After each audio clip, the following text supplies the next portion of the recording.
up, everybody? Welcome to another episode. I'm Bobby. Hey, this is Remote Smoochie. And this is Emilio wondering how Cheese life is going now that you've gone full streamer. Are you full streamer? No, I am not a full-time streamer. I am still sorting out every single detail of my life. Sniper, before the call, asked me how I was doing, and I said I was just holding on to dear life each and every day. So that's what. Overall, are you in high spirits? Or are you? Oh yeah, of Okay. course. I haven't been tested positive for China virus yet, so we're good. Good. All right, so I guess we'll start the show, and we'll bring you in, or you'll listen, and then whatever. If you come up, you come up. Which is because we have the audio. We actually have a call-in person today. It's not Sniper again. We don't have to fake being popular. Wait, Sniper actually faked being somebody else? No, he didn't fake it. He said that he was him, but we just couldn't get a caller last week for whatever reason. Oh, I think because most people are like, I don't know. It's just a weird world right now, right?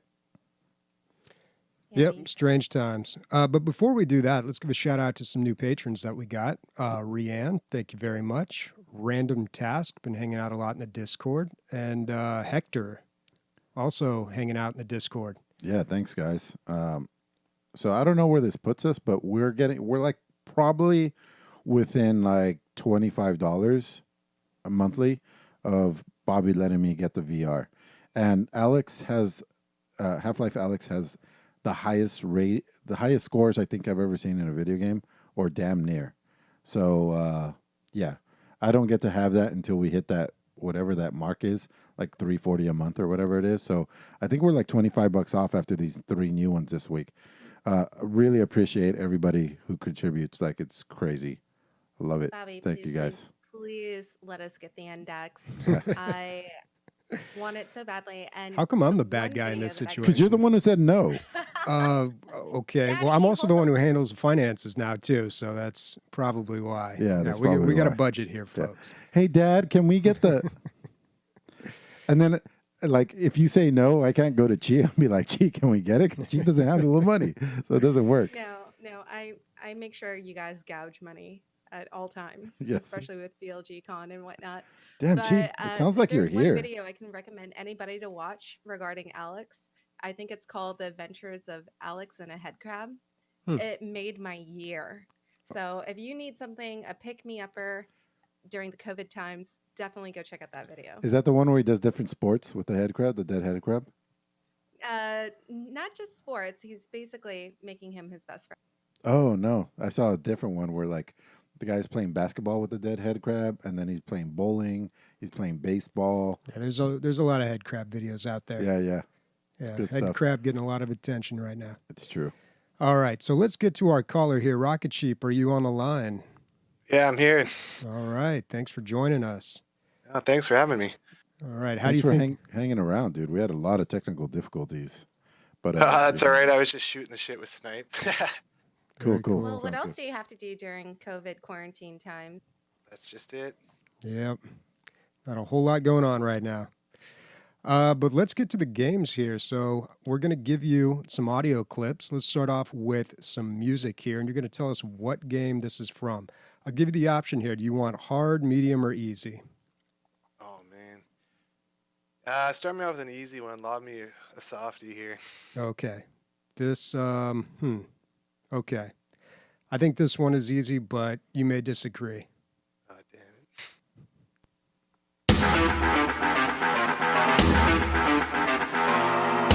Oh, is that from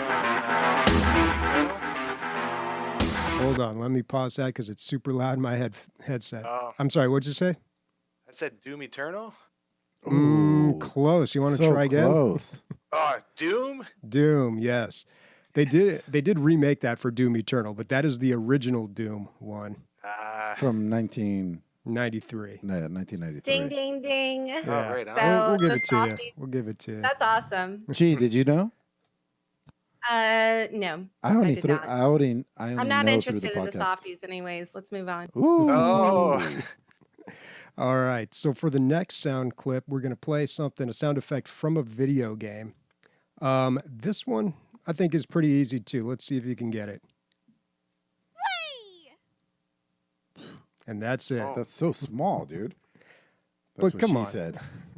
I don't know what it is. Really? No. Yeah, I don't know what that is. Yeah, let me play one more time for you. Kind of a British accent, very upbeat, pretty perky. Yep, from a very popular game. I'm Yep. completely lost. All right, maybe that one wasn't as easy as I thought. Yeah. That is Tracer from Overwatch. Yeah, see. But I've when never did she played say that? Overwatch. I don't know. She says a lot of things. Oh. Yeah. All right. Hey, man, so how long you been listening? I've been listening probably for about a year and a half now, actually. Cool. I just joined the Patreon a couple weeks ago. Oh, appreciate it, man. Yeah, no, I picked up some Insidious last week, Emilio. How'd you like it? Oh, love it. So I picked it up just because I want to support you guys, and I figured it sounded interesting, and so I love it. But I did not expect my wife loves it. Nice. She's not anybody who eats spicy food or anything like that at all. And I'm catching her eating it in the pantry like she's some kind of addict on it. So, anyways, we appreciate you bringing that to our house. I appreciate We're gonna be buying more. Appreciate the support, man. You know what's funny is in order to sell it at the farmers markets, I had to pass not a food handler's course. That's easy. You could do that in half an hour. Food handler manager's course, which is like a person that teaches people how to handle food. Anyway, it was not fun. And at the same time, I was taking what is the other one? Where you're safe at work, Bobby? It's OSHA. So I was taking the OSHA 30 class, and I'm doing food safe. It was the most boring week of my life. Anyway, as soon as I pass that fucking thing and I get my certificate, COVID comes out, and there's no more food. There's no more. There's no more. No. Yeah, Bummer. but once it comes back, if there's enough people alive, then we'll be back in business. Do you have to renew that, or is that just something that's good for a while? It's probably good for a while, at least a couple of Okay. years, I would Well, say. you got it out of the way. Yeah. Cool. Well, All right. I'm out of work. I could be your door-to-door saleswoman. I don't think they're encouraging In fact, I do door-to-door not sales right recommend now. that. Especially as an Asian American, I don't think it's safe out in the streets right now for me. So hard pass. Gee, we are gonna need a salesperson because we're gonna get the founders are two fat Mexicans. We're not gonna sell much, so it'd be nice to have you slanging our seed. Totally. Okay. Well, Okay. So for the final sound here, this is the mystery sound. Prize pool is up to $40, and we have a hint. A hint. The hint is human. So we're gonna say human. Isn't that what we said last week? I don't think we gave the hint I last could week. have sworn we did. No, I don't Sniper, think so. can you confirm nor deny? Anyway, here it goes.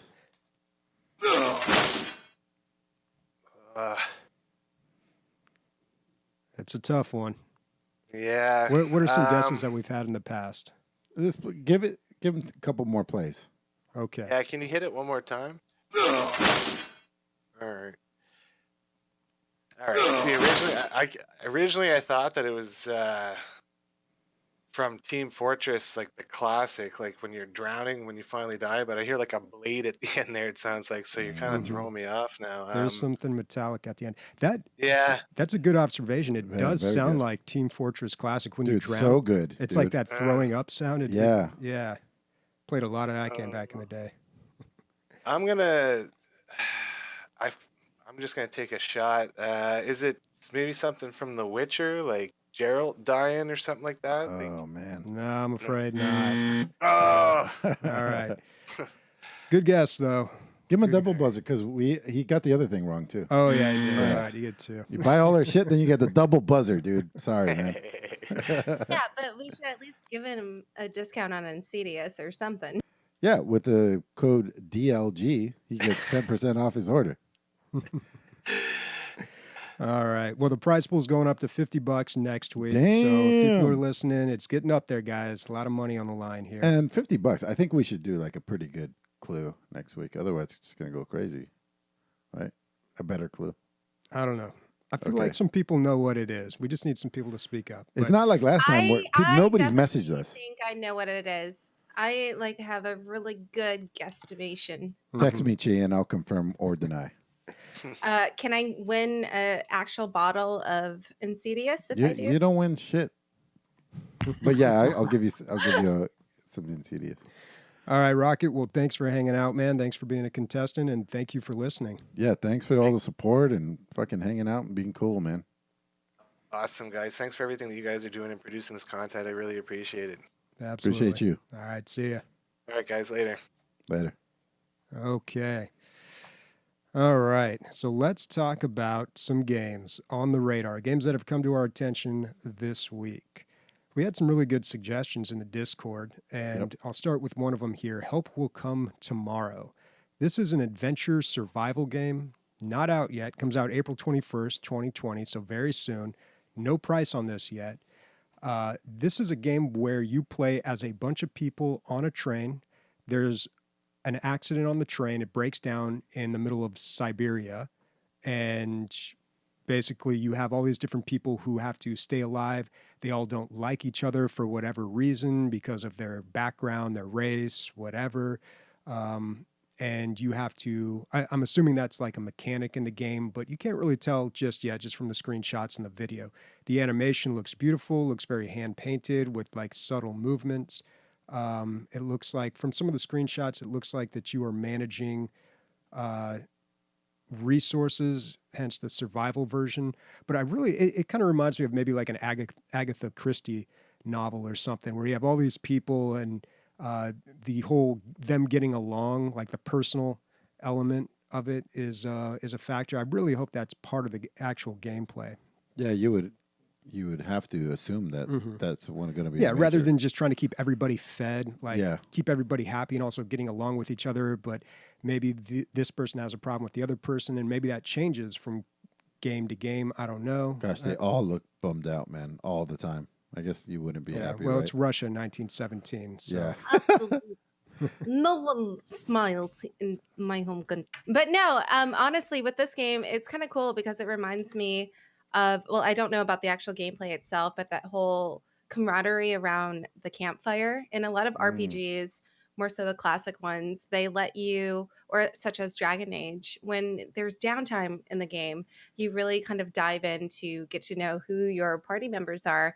And depending on what your responses are, it kind of affects how the rest of the game unfolds in terms of your interactions with your party mates. Yeah, for sure. I'm sure they're all going to be talking about their own backstories, and those backstories might change your decisions as the who's managing. About, like, okay, it's okay if Fred died. Fred's a fucking asshole. You know what I mean? Let's eat Fred.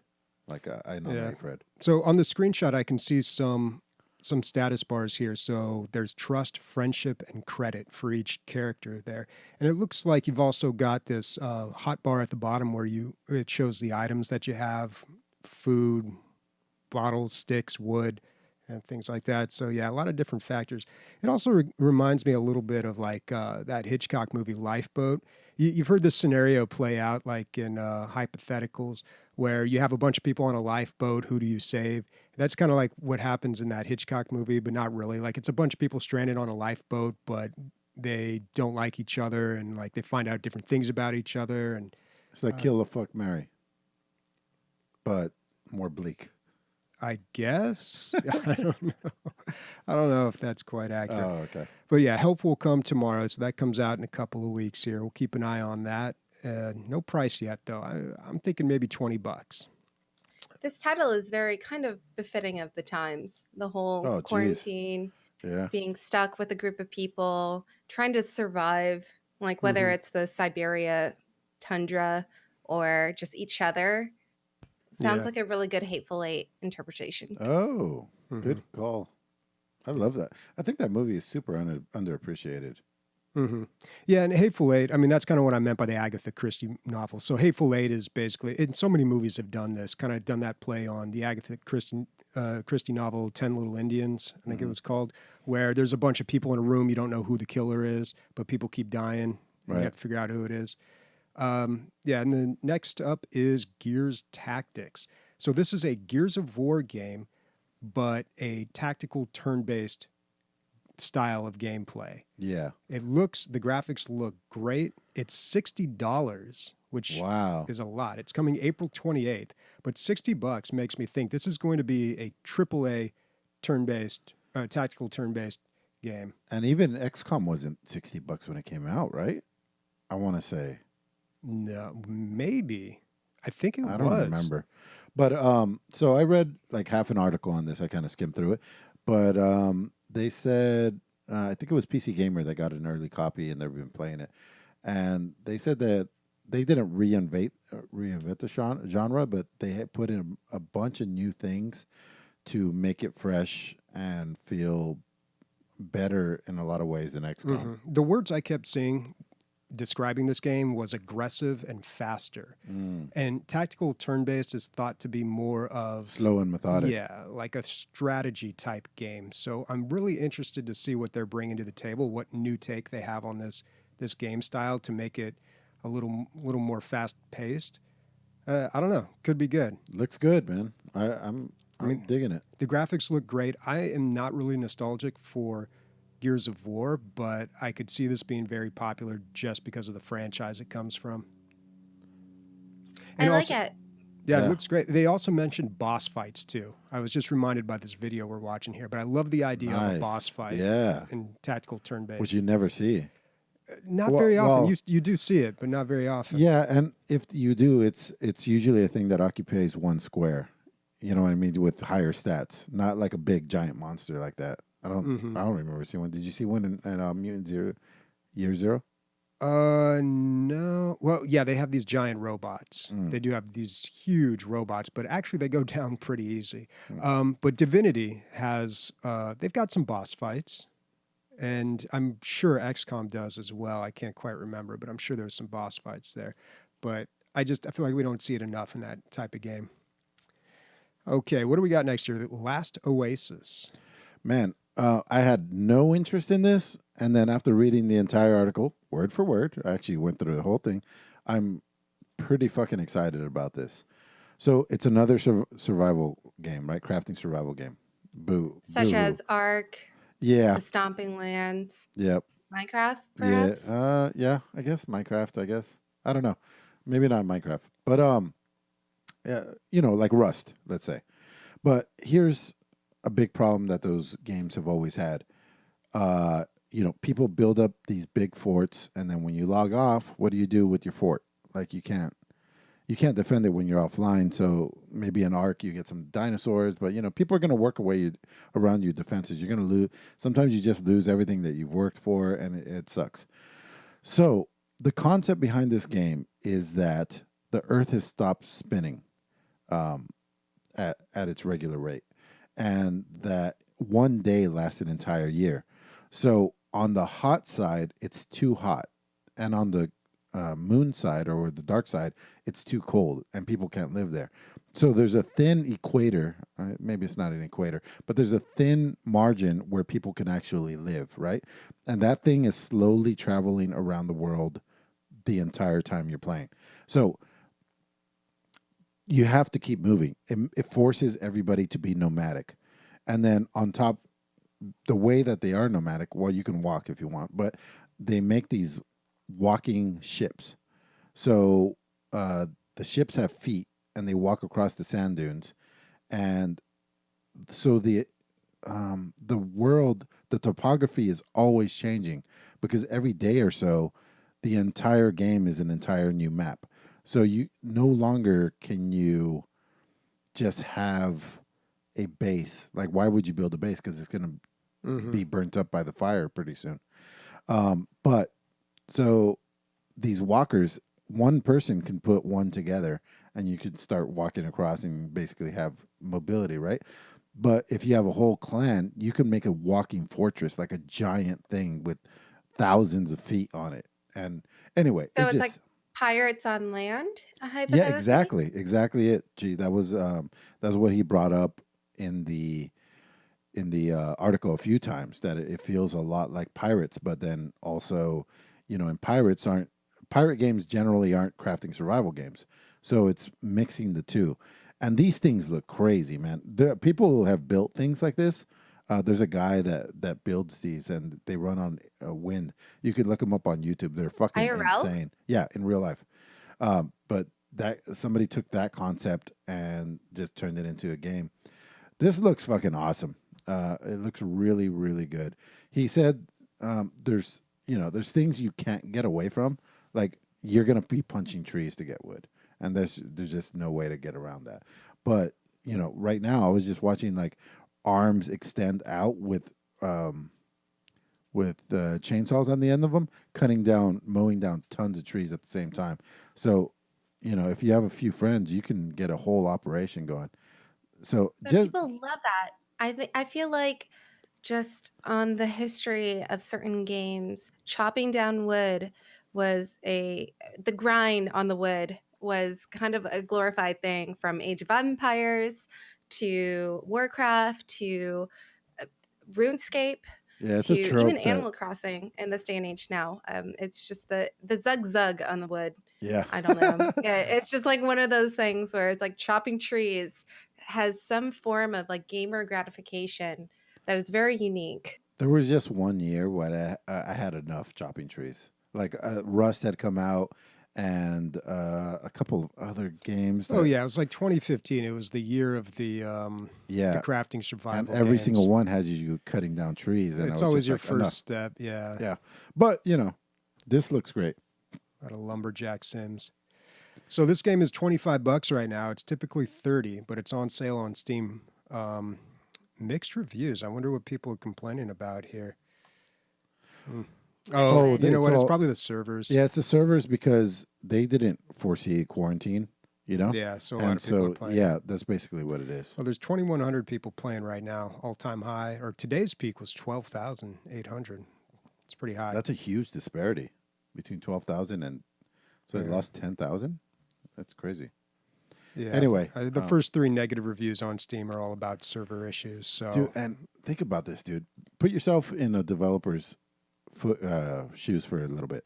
So you have this massive hit, but you can't order new servers. You can't get anything done right now. Like business is at a crawl. So it's like you can't even fix your game to meet the demand. It's just it's a shitty predicament, yeah. All right. Next game, the Riftbreaker. This game is not for me because it's a very Factorio type game. But there was a couple things that I did like about it, and maybe those Factorio type people can like it. First of all, it has way better graphics than any of these factory building games that I've seen before. The concept is that you are, I believe, you fly to a distant planet from Earth, and you land there with this mech and with all the tools that you need to build a rift to make a portal from Earth to that planet. So instead of making, like in Factorio, you're trying to make a spaceship to go back home. This one, you're trying to make a rift to go back, to make a bridge between the two worlds. But also, in your factory building, you are also leveling up your mech. So, which I thought was pretty cool. As the wildlife gets more and more powerful, your mech needs to meet those demands. So you're, inventing a bunch of shit and all that stuff. So, but basically, it's the same concept. It just looks 1,000 times better than Factorio. Just 'cause, that's 8-bit Well, graphics. or whatever. Factorio doesn't have action fights like this, does it? No, it doesn't. I think it's I mean, the trailer is showing a lot of combat. If you were to Yeah. tell me this is a factory Yeah. building game, I'm not seeing that in the trailer. They're really emphasizing the combat here. It looks like a twin stick shooter. yeah, they're trying to make it look like that. But I watched the live stream of it, and it's definitely a factory building. Yeah, somebody's streaming it right now. I would say it almost looks like a They Are Billions meets Factorio combination. Mm-hmm. In Factorio, you do get attacked, but it's not. It does definitely not as action oriented as this is. Mostly in Factorio, you have your turrets take care of everything. Well, this game is not out yet. Sometime in 2020 is the release date. Yeah, but if I were to play one of these games, it'd probably be this one. Yeah, looks a little more accessible than the typical factory building game. All right. Well, that's it for On the Radar. Let's talk about some games that we have been playing this week. Yeah. Chi, you want to lead up? I know it's a console game, but I feel like it's as big as Doom Eternal. And it's funny that did you hear about the Reddit? Why don't you tell us what you're talking about first? Animal Crossing. Animal Crossing. Yeah, the subreddit of Animal Crossing and Doom Eternal, because they had the same release date. Did you hear about how much cross promotion there was between the communities? Did you see any of those? I saw a little I bit did of that. not. Oh, okay. I was confused though because I just thought this is not a new game, right? Or is it a new version of New Animal version. Crossing? Yeah. Okay, because everybody's been playing this all of a sudden, and everyone's been talking about Animal Crossing, and I thought that was just because everybody's been holed up inside their houses. No, with this nothing is to Animal do. Crossing New Horizons, Chi?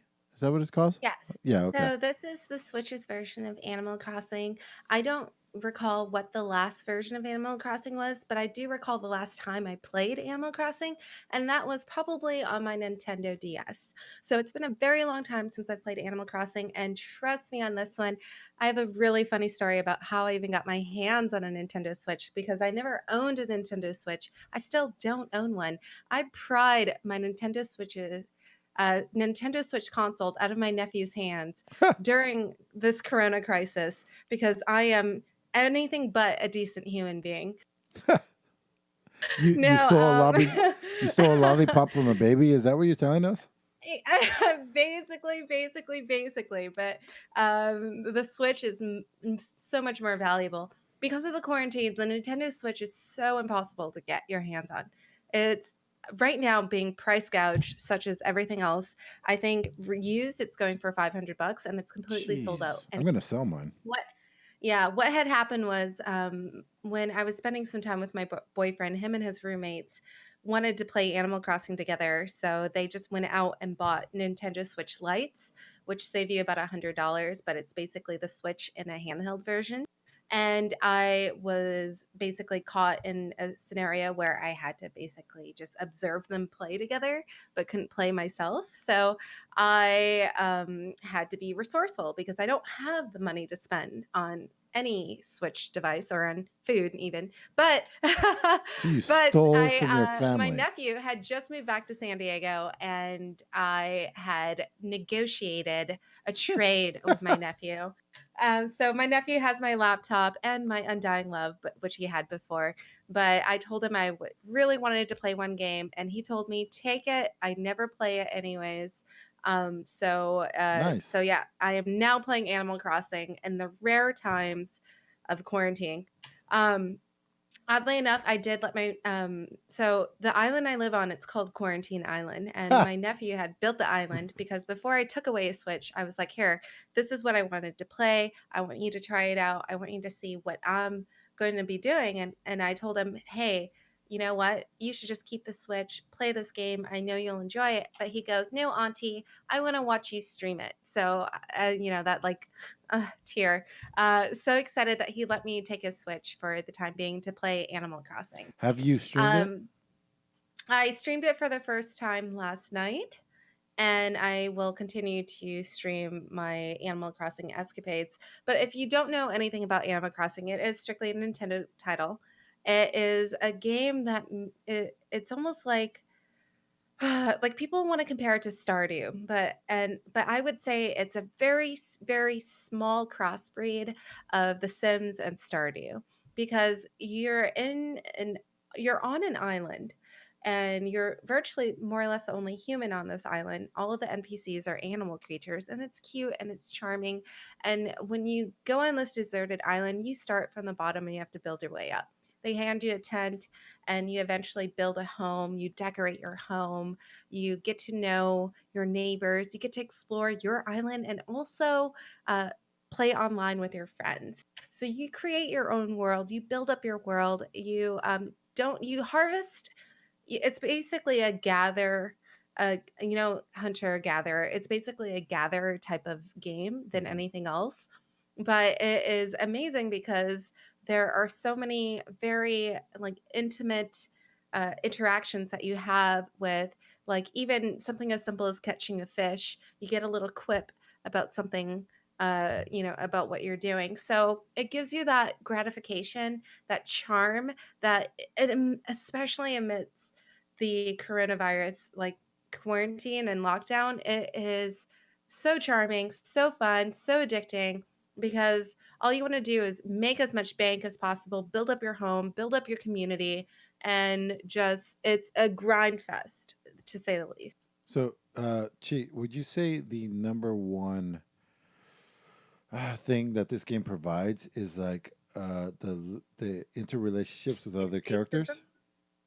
Escapism, and yes, interpersonal relationships, both with NPCs and people alike. But of course, it's Nintendo, so it's really fucking annoying to play online.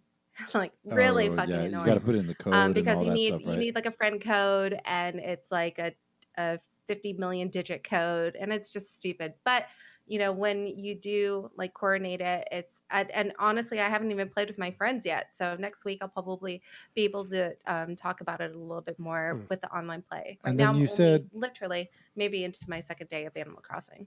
you made your own island. Can you make a gigantic island so you're busy forever, or like if you make a tiny little island, are you be just done in Well, half an hour? the island itself, you choose the layout when you first start. It's nice because anyone that is using your device gets to join you on your island, and even if they're online, you could co-op, or they're offline. You could kind of see their tent. You can like build up. You could put stuff inside their home or outside their home. I think so, and so it's like it's so communal, and then you can craft things. It's definitely a resource manager in so many different ways with a heavy emphasis on furniture and building up your home, almost like The Sims. So there's so many different ways to just be creative in this game and to have unique interactions with NPCs and people It alike. is It's super cute. adorable and I love it. It's charming. It's so good for everyone's soul. So I feel like it's great. I do have a question. So, I guess you're recommending it so much, it probably answers the question itself. I was thinking about buying it for Sam and for Mila for them to play because Do they're it. Do starting. it yesterday. Yeah, they're starting to get What like the stir heck? crazy. Are you good dad or evil dad? Like buy them Animal Crossing. I know. You I like need to. here's the thing. My nephew gave up his Switch to me because he had no idea what the world of Animal Crossing was. And so I let him scratch the surface on it. And now I feel like the evil what's the one girl from Snow White? The witch? Yeah, what's her name? Enchanted, what's her name? Oh, Maleficent? No. Maleficent or Yeah. Cruella de Vil, Oh, yeah. by taking the Switch away from him. But my nephew knew nothing about Animal Crossing before I introduced it to him. But now I'm excited because I'll be able to give him back his Switch and we're going to trade it back and forth and I'm going to let him build up his own game. Do it. I'll tell you the truth. Like right away, all I would say is like, "Oh, it's a chick game." That's what it looks like to me. But then like Zap plays it, Sniper plays it. I think it was Sniper. A bunch of guys are playing with their it. girlfriends. Oh, with their girlfriends. With their girlfriends. Yeah, our new one of our new patrons, Rianne, is streaming that game right now, and I've watched a little bit of her stream, and I noticed that you need to be logged in at certain times to complete certain things. Like there was a fish that she could only catch at night while it was raining, and it's on a day-night cycle that corresponds with your actual day-night cycle. So it's a little like that's too compelling. I feel like. Yeah, I No, don't know. That's like Farmville kind of That's how they stuff. get Yeah, I don't know if I like that. I'm okay with like, hey, you got a weekly quest and you got a week to complete this. Do it whenever. But when you're like, you need to be here at 7:00, it's like, oh, easy there, Easy there. easy there, game. I gotta But pee. that's what makes it such a good game because there's a integration between reality and the video game itself. So it's nice Yeah, that World of Warcraft had that, and it was cool. Yeah. Oh, if Warcraft had that. Phew. Yeah, well, they had like the anything day-night now- thing, depending on what Yeah. server you were on. There are ways around that too. Obviously, the game, it's not the thing where if you don't sign on at 3 a.m. when it's raining, you like no luck. But like certain islands have certain for instance, my island is the pear island. So I have pears for anyone that needs pears. And certain people live in different hemispheres.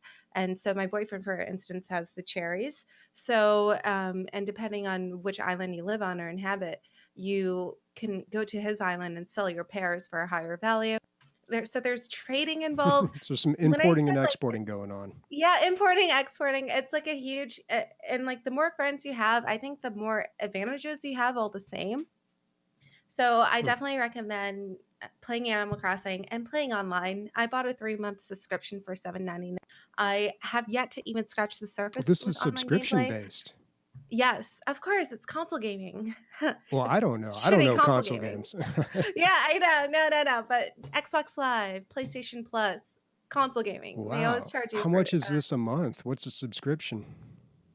no, the subscription is to the online service, not the actual game itself. The game is free. You don't have to play it online. You don't need friends, but trust me, it's import, export, and making friends. That's what Animal Crossing is about. So, Yeah.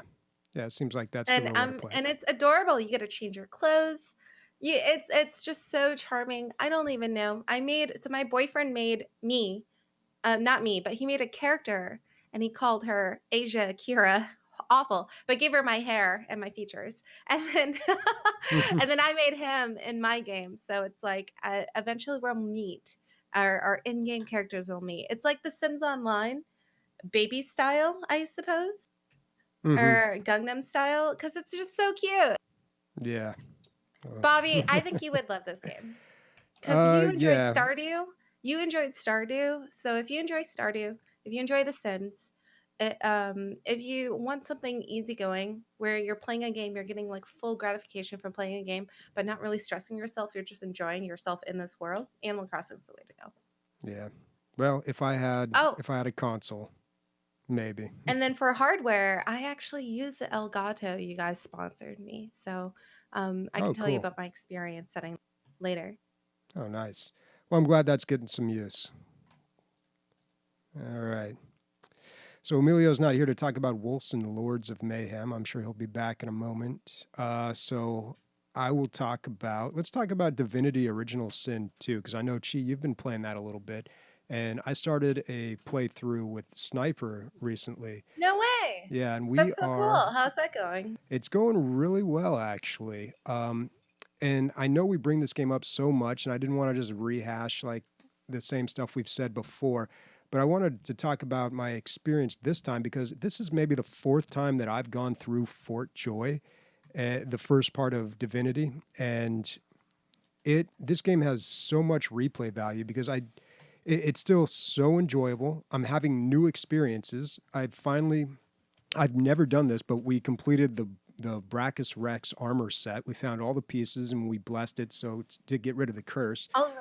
Never done that before. I've never done that even in my own game saves. Yeah, we explored another area that I had always missed in Fort Joy, and we did things in a different order. So as many times as I played this game, I've got 80 hours in it. Like, I'm still having new adventures. I'm playing a rogue this time, so like that's new and exciting. I'm figuring that out. And this game just keeps on giving. Incredible. This is one of the best games ever made, and it's the perfect kind of game to be playing right now when you have so much time just sitting at home, because it does take a lot of time. And we got through Fort Joy really quick. Like we got through it pretty quick, and the second island is a whole lot of fun, and I have never even made it to the third island yet, so I'm excited to do that. We've been to the third island. That's where we left off, just as we got there. Oh, yeah, right. That's where we pick up. So, all right. No, that's exciting to hear, Bobby. Are you playing on GeForce Now? I am not playing on GeForce Now. I am playing at my home computer, or I'm playing on PlayStation 4, the definitive edition. Okay. With my so since quarantine, I convinced a couple of my my ex-coworkers, we're not working together anymore, to pick up the game and play with me. So I was running a 4-man co-op with Divinity 2 with 1 tenured and 2 virgin boys on the game, and it was so much fun watching them just pick it up for the first time and really hold their hand through the experience. Some of them picked up like that, some of them took a little bit more time, but nonetheless, you're so right in saying, like, no matter how many times I've re-experienced Fort Joy, maybe 12, 13, 14 times now. It's always a different experience because of who you're playing alongside. Yeah, the quests may not change, but people's the way they approach the Reactions. game, Yeah. the reactions change the game. Yeah, For for instance, sure. I was civil and I wanted to be civil in my quest to not kill the guy that was on my hit list, but somebody else had killed him before I got to him, so I had no opportunity to save his life. So it's just so fun. Divinity 2, I recommend it for any RPG lover who's not afraid to try the best RPG of our generation, hands down. Yeah, I'm looking through these screenshots here, and it's just reminding me of so many things. But I'm really having fun playing a new class here. That's definitely a better way to experience the game all over again. I wish that you guys wouldn't have done Lone Wolf just so I could jump in and jump out because I see you guys playing and Yeah, you I know feel what? I like you it guys so are in the much cool better. guys club. You got to go, and I can't. So I really like playing Lone Wolf, and I really don't like playing this game by myself. It's really strange. I played the first one Like a lot one's by enough? myself, and I played the first part of Fort Joy by myself too before the definitive edition came out, and I just don't enjoy it nearly as much. You get so much more done when you have a partner, but it's so hard to coordinate that sometimes. But Lone Wolf makes the game go so much quicker. It's true. I wouldn't like that slower pace. Yeah. So Wolcen, Lords of Mayhem, that Yeah. game has been being played quite a bit by some people on our Discord. Yeah, so it's an interesting game. Well, so first of all, it's an action RPG, is what people are calling them now, but it's a Diablo clone or a dungeon crawler is what I call them. Anyway, so people kept playing it, and but the reviews were mixed, and it's $40 I think right now. Yeah, $40, and I was like, man, I can't pull that trigger for $40 to play this and the mixed reviews. But everybody that I've talked to, JP Diddy, Days, I think there's a couple other people on the server that told me everybody said that it was good. So I'm like, all right, I'll take the risk. Because Chad and I had a day to play together, and that's pretty rare. So I was like, I want to make sure that we play something that we're gonna like. And we've played a lot of dungeon crawlers together. Actually, we've played more dungeon crawlers together than any other game type. So we bought it, and I can say that neither of us regret it. He's actually been playing a lot without me on his single player, not single player, but his own missions. So he was able to explain what I'm going to say is probably the best part of the game, and it's its depth. It has crazy, tremendous amounts of depth. It's like there's no classes, there's no hard classes, there's just abilities. And then as you use abilities, you get better at those abilities.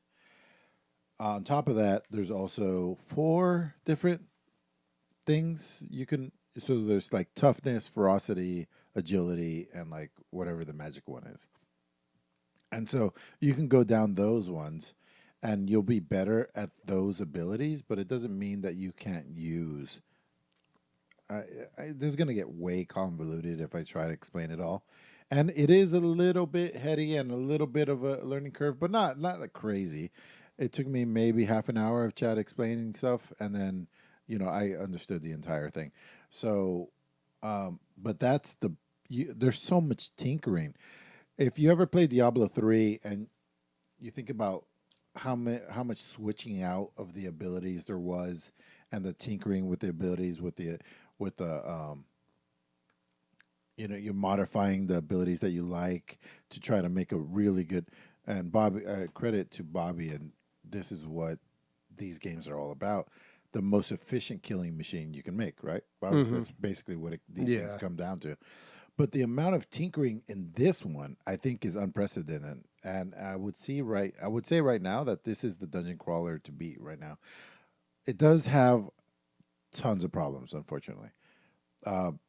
It's buggy. Just random weird things happen all the time. Chad had 2 hard crashes yesterday because of an ability. If I was doing a special ability, a certain ability, and he was doing that certain ability at the same time, on a different class, different ability, we would just hard crash straight to fucking desktop. Both of us, just like, what the fuck? There's a lot of like not a lot, Technical but issues. yeah, technical issues. Getting into a party, getting everybody online, getting everybody at the right place, all of that stuff, it sucks. The animations aren't so great, but the backgrounds are the best graphics I've ever seen in RPG, action RPG ever. Like, it's gorgeous.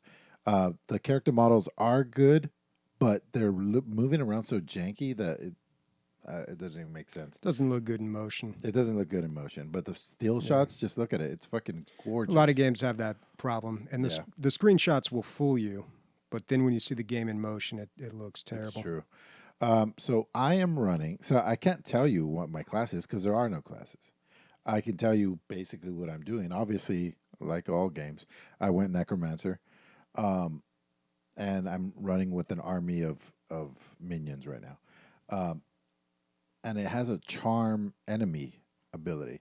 And charm enemy abilities in almost every game are a letdown. I'm always like, oh, Are you get them sure? huh? Are you sure? Considering Divinity 2? Oh yeah, that's good because it lasts a couple of turns, and that's so strong in Divinity. You're right.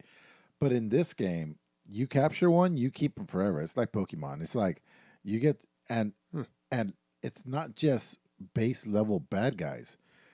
I can charm like mini bosses or like just below a mini boss. I would say like a high level elite. I could charm that dude. He's my pet forever, and Wow. it's fucking awesome.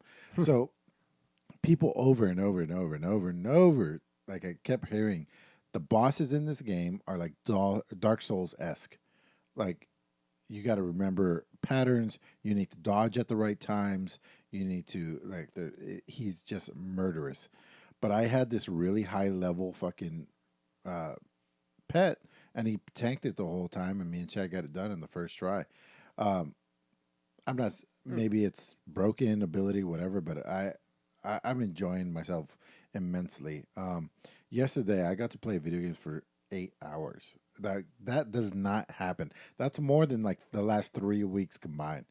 And probably 4 to 6 of those hours, maybe 5 of those hours, were spent playing this with Chad, and it was fucking. You know, how much of that is Wolcen and how much of that is hanging out with my buddy that I never hang out with? Who knows? But I had a really good time.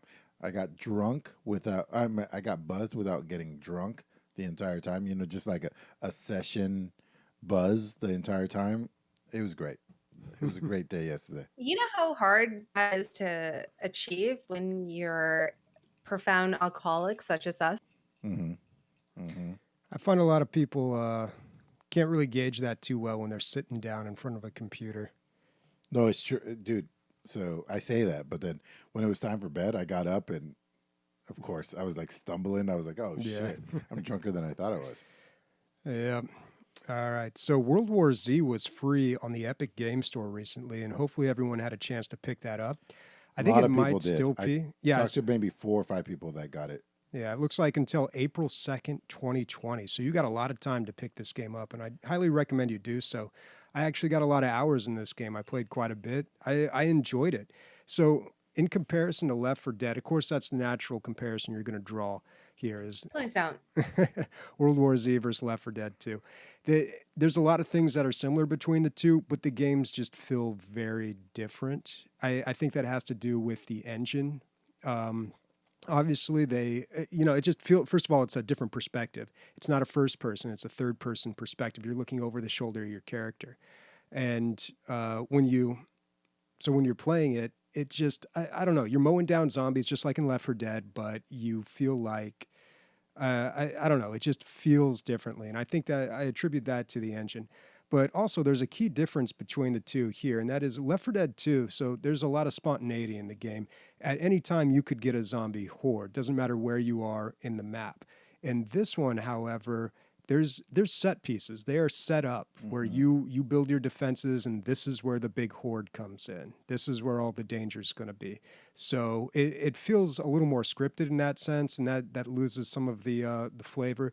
But I still really enjoyed this. It's got progression in both classes and in weapons too, and that's something Left 4 Dead didn't have. Left 4 Dead had a very satisfying game loop. Like it was just a great game, and people kept playing it because it was fun. So the progression in this, I feel like is a little bit like, okay, am I playing just so I can unlock something else, or am I playing because I'm having fun? And I think it's a little bit of both at this point. And now any day, I mean, it's 2020. Any game like this is going to have weapon unlocks and progression. That's just the world we live in. Like you aren't going to sell a game without that, because it does increase the hours that people play in a game like this. But I was surprised at how good it looked too. Like this is a good looking game. Yeah. And it does not tax my computer at all. My computer usually gets pretty hot with some games. Like I can feel it cooking down there. Not with this one. Bobby, did you have any oh shit moments like, holy fuck, that looks crazy? I mean, so it looks like, it's World War Z, the game based off the movie, which is based off the book, right? So it looks like the movie where you have these zombies dogpiling on each other to climb up something.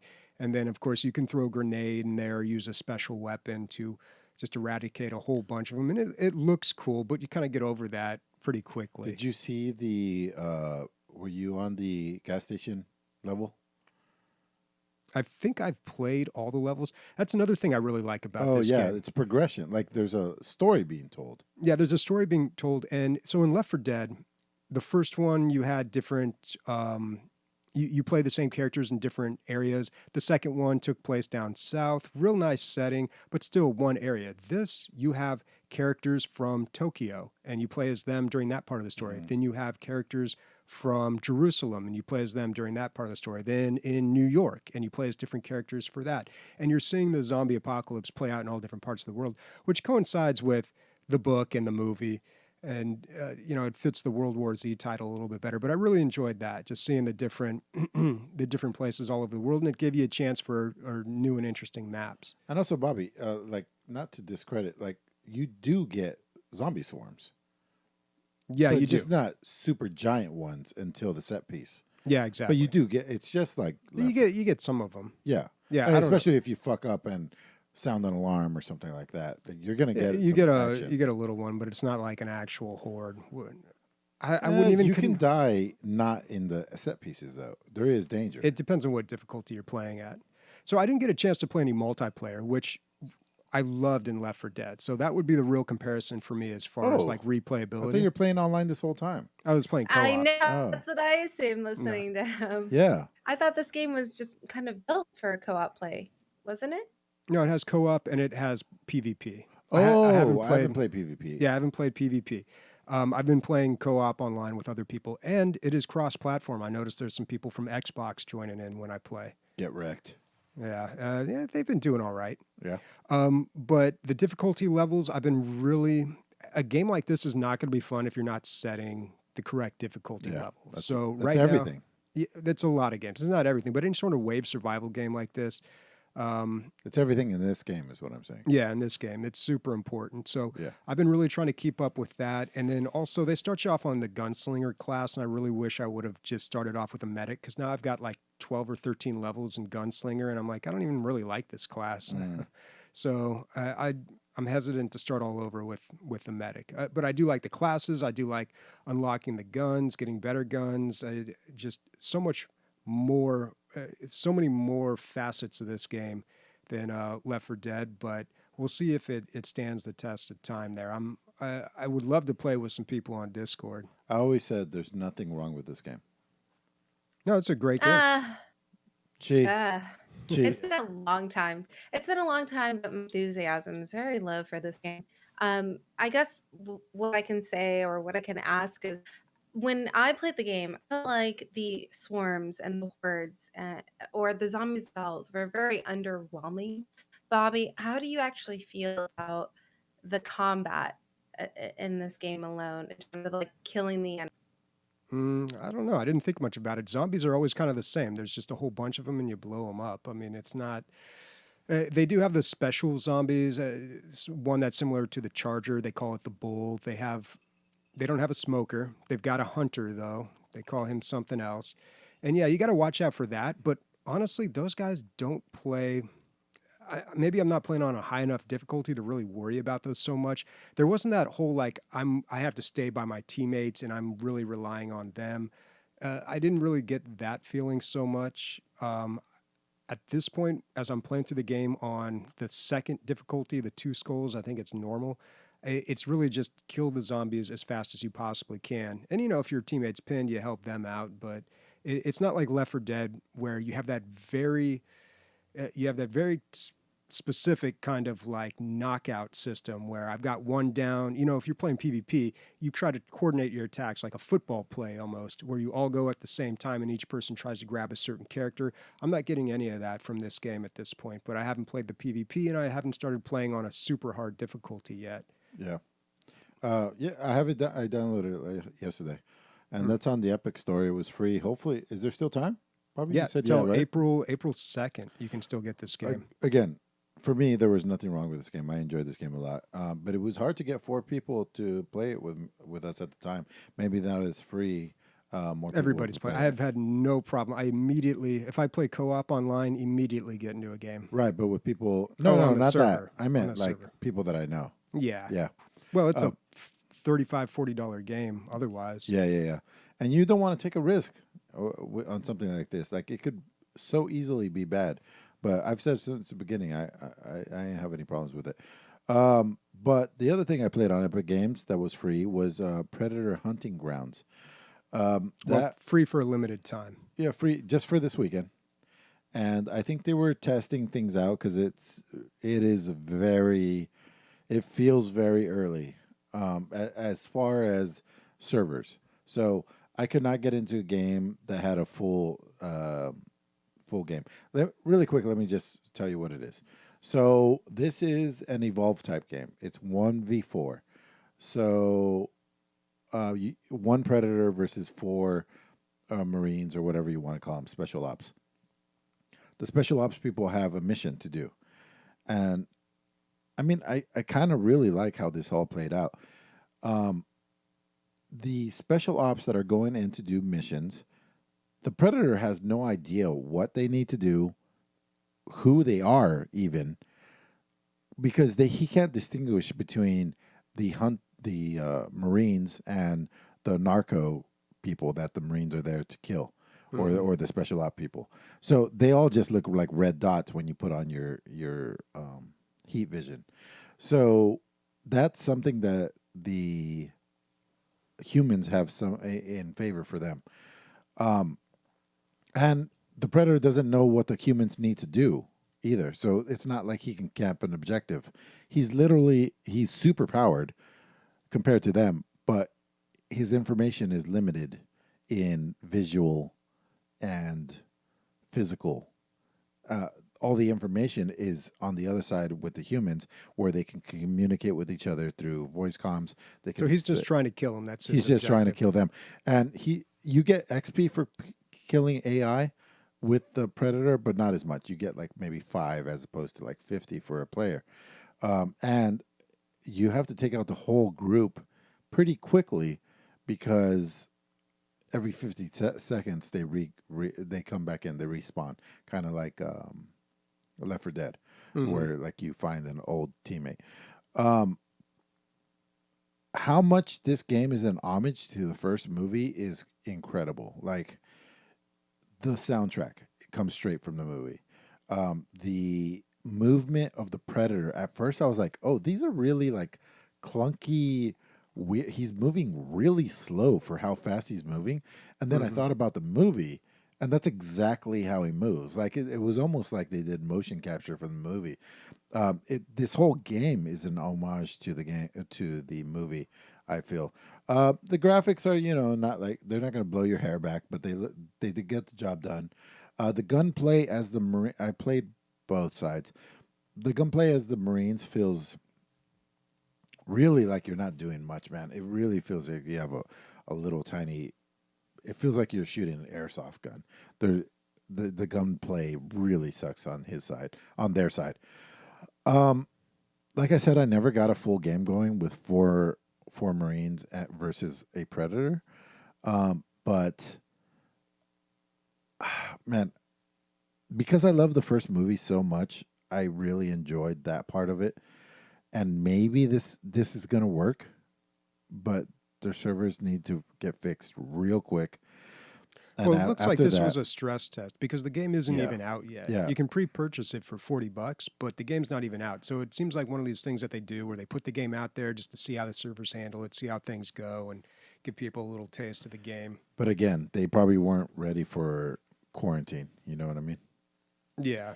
And so they probably got flooded. But the weird thing about being flooded is you would think it'd be easy to find the game, but no, their servers were too much.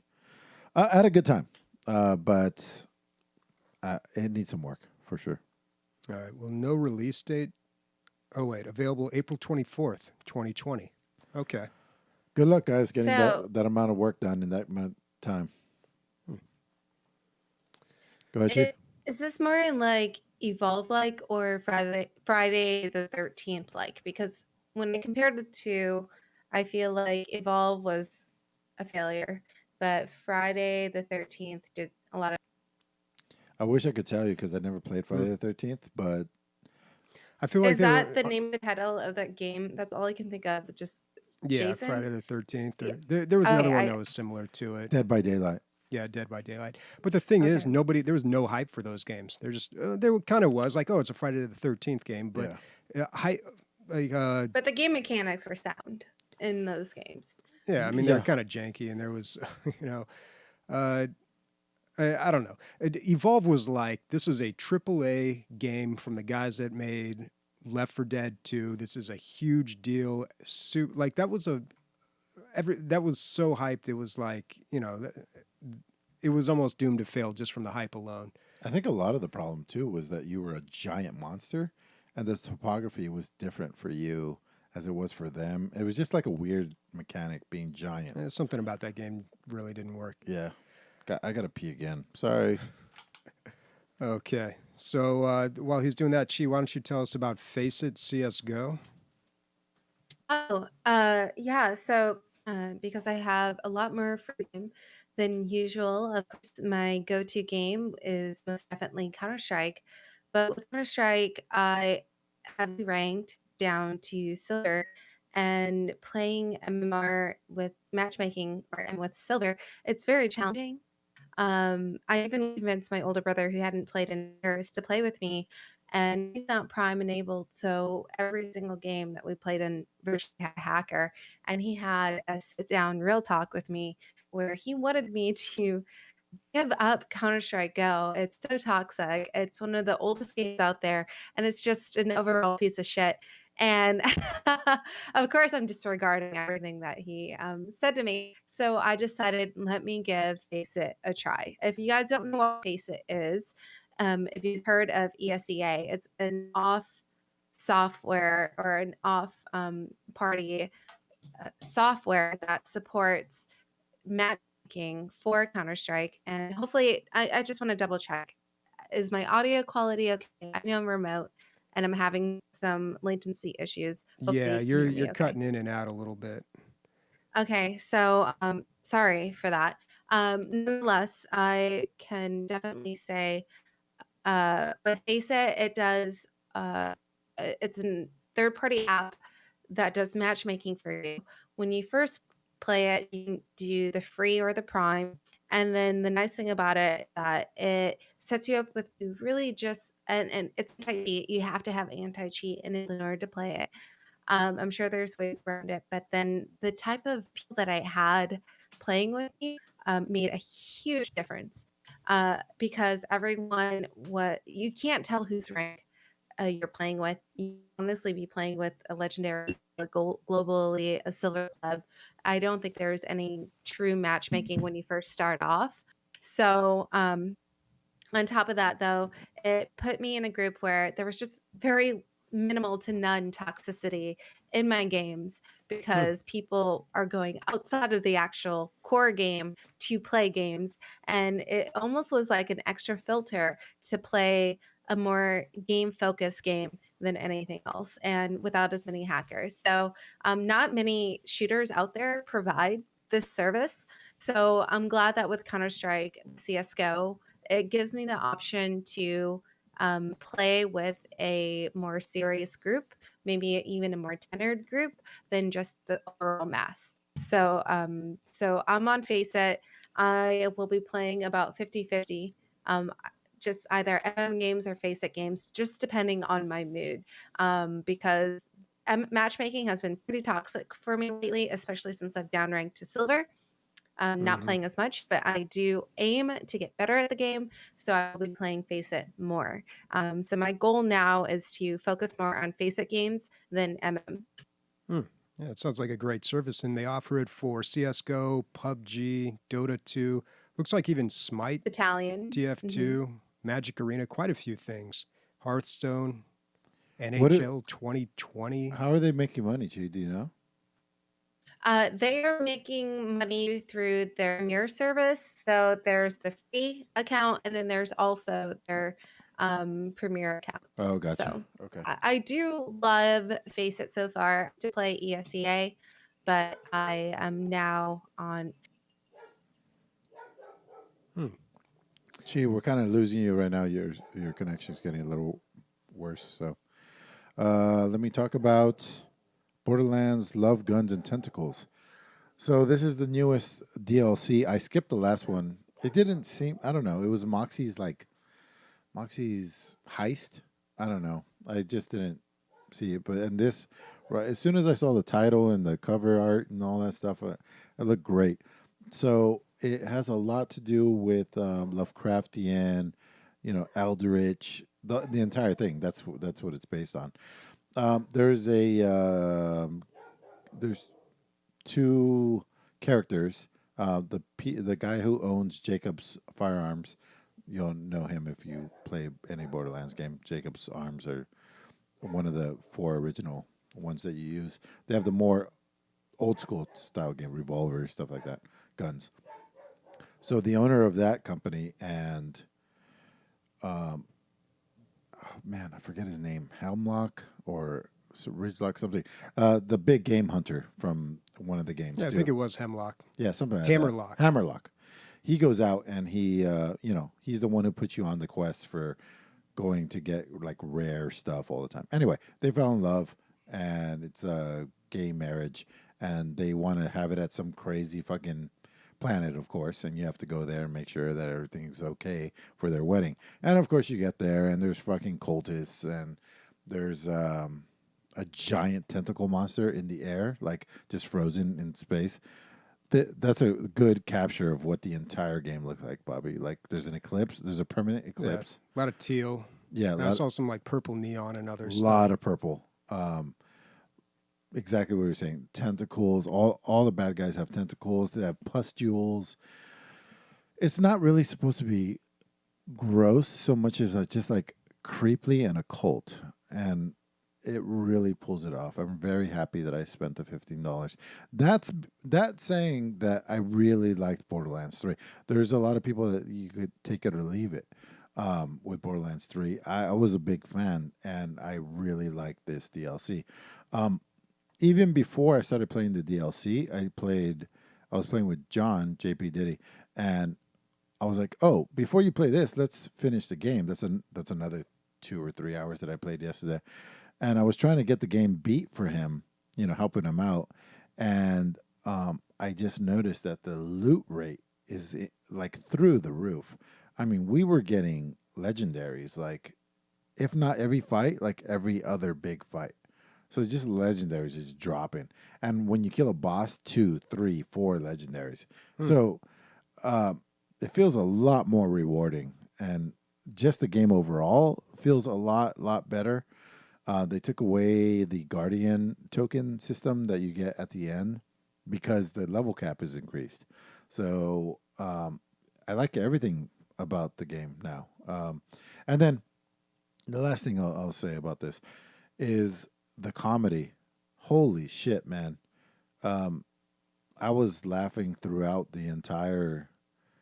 Man, talking to the townspeople, they're all crazy because they live in this crazy occultist town. It seems like nobody knows about it, but everybody knows it at the same time. And everybody's got their quirks. At some point, my character walked up and he's like, and what makes you crazy is... Like, that was his opening line, just because, like, everybody's a nutcase in this town. I had a really good time with this, and I'm not done. Unfortunately, John and I got to the first real boss, and I was having a blast. Like this boss had multi tiers. You had to think about it was a very, very well crafted boss. Probably a better boss than all of Borderlands 3. And in the middle of it, Sam's called me. You need to come upstairs right now. I had to leave in the middle of a boss fight, and I left John on his own. When I came back, he's like, dude, I just couldn't do enough damage to kill it. He was healing too much, and I was like, dude, I'm sorry. So we didn't kill that boss, unfortunately, but I'll definitely be playing this week, and more on this later. But man, the set, it's funny because you see a lot of, like, the architecture is the same as the rest of the Borderlands, but because they change the colors and they change the lighting, then you get this occult feel, and they get so much more mileage out of what they built originally. Big fan.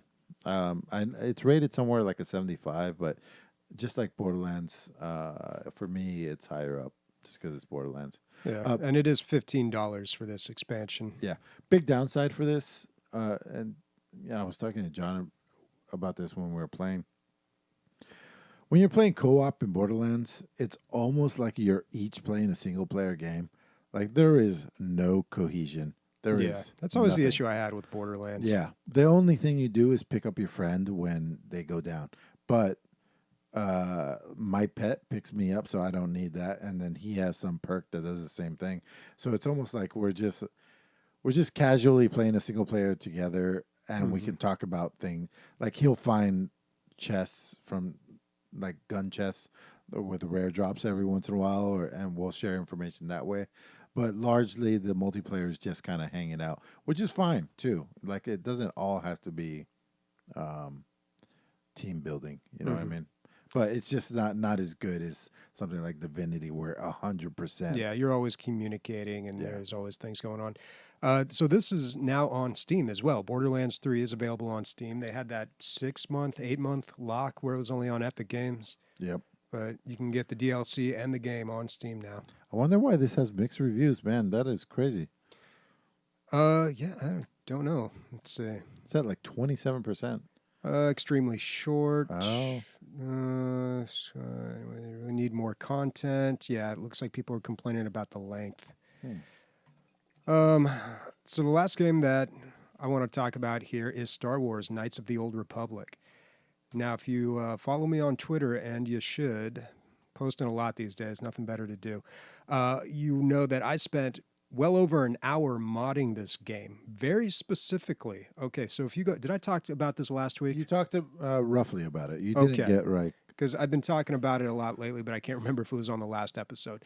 So I found, after a little research, that there is a thread on the KOTOR subreddit that specifically outlines the process for modding this game, which mods to install, which order to mod, how to install them, because they're very specific. And it says, like, install this one, then remove this file and that file, and then install this, and then install the patch. And you have to do it in that exact order.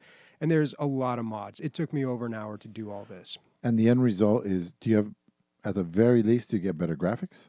Yeah, the graphics are better. There's a lot of texture updates. The characters look better. The cities look way better. And it affects a lot of gameplay things. The only thing that I did not install was the tutorial, the one that removed the tutorial, because I wanted to do the tutorial just in case. I didn't want to miss anything. But the mod was right. It said the tutorial really takes it out of it, because you wake up on a starship, the guy's like, oh no, we're under attack, press your A button to do this. I'm like, what? It kind of takes you out of the story. So I went through the tutorial, which was very short, and I played through the entire, I think Taurus, the first area, 8 hours, single playthrough, all on stream. Great time. A lot of people hung out, had a good time doing it. I am building a character that is kind of like a Han Solo. He's got 2 blasters. He's a scoundrel. A lot of persuade. The only problem is I feel like this game is going to force me, like the last one did, to become a Jedi. And I'm not speccing anything into lightsaber abilities. So I don't know if that's going to screw me later on. We'll find out, but I'm having fun. I'm very surprised at how similar this game is to KOTOR 2. It feels almost exactly the same. So you played them in the reverse order. Yeah, I played them in the wrong order. And So you've never played the original KOTOR outside of this experience now? not to any degree worth mentioning. Is this Like, your not very far. second version? So you recently played KOTOR 2? Yeah, I think last summer. Okay, and was that your first time Playing KOTOR 2, Yeah. yes. Okay. Yeah. So this one, it feels just like it. I think I like the story a little bit better, but I'm having a great time with it. And it's a great game for me to stream because it's a little more laid back, and, I can talk to chat, and, they can explain things to me as I'm going through it. But yeah, the modding was just, oh my God, it was such a process. And there's a few things that I need to fix. For instance, my mini map is too small. I need to fix that. I did the widescreen fix, so I don't think it's scaled correctly with it. But I saw these pills being sold that grows your mini map. oh yeah. Yeah. Maybe I'll have to look into those. Yeah. But Wow. One trick, Yeah, but one I'm weird excited. trick. Go ahead. I wish there was I'm excited that you're playing this. I'm sorry, Bobby. So KOTOR is probably my first impression of Star Wars. I had never seen any of the Star Wars movies. I, of course, knew about Star Wars. Who doesn't know about Star Wars?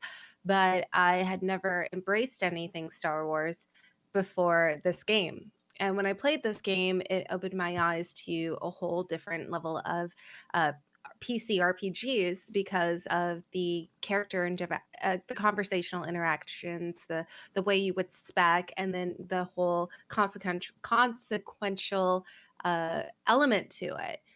It's exciting to know that you're playing this game with mods because I'm a huge supporter of the mod community and truly believe that mods make everything better.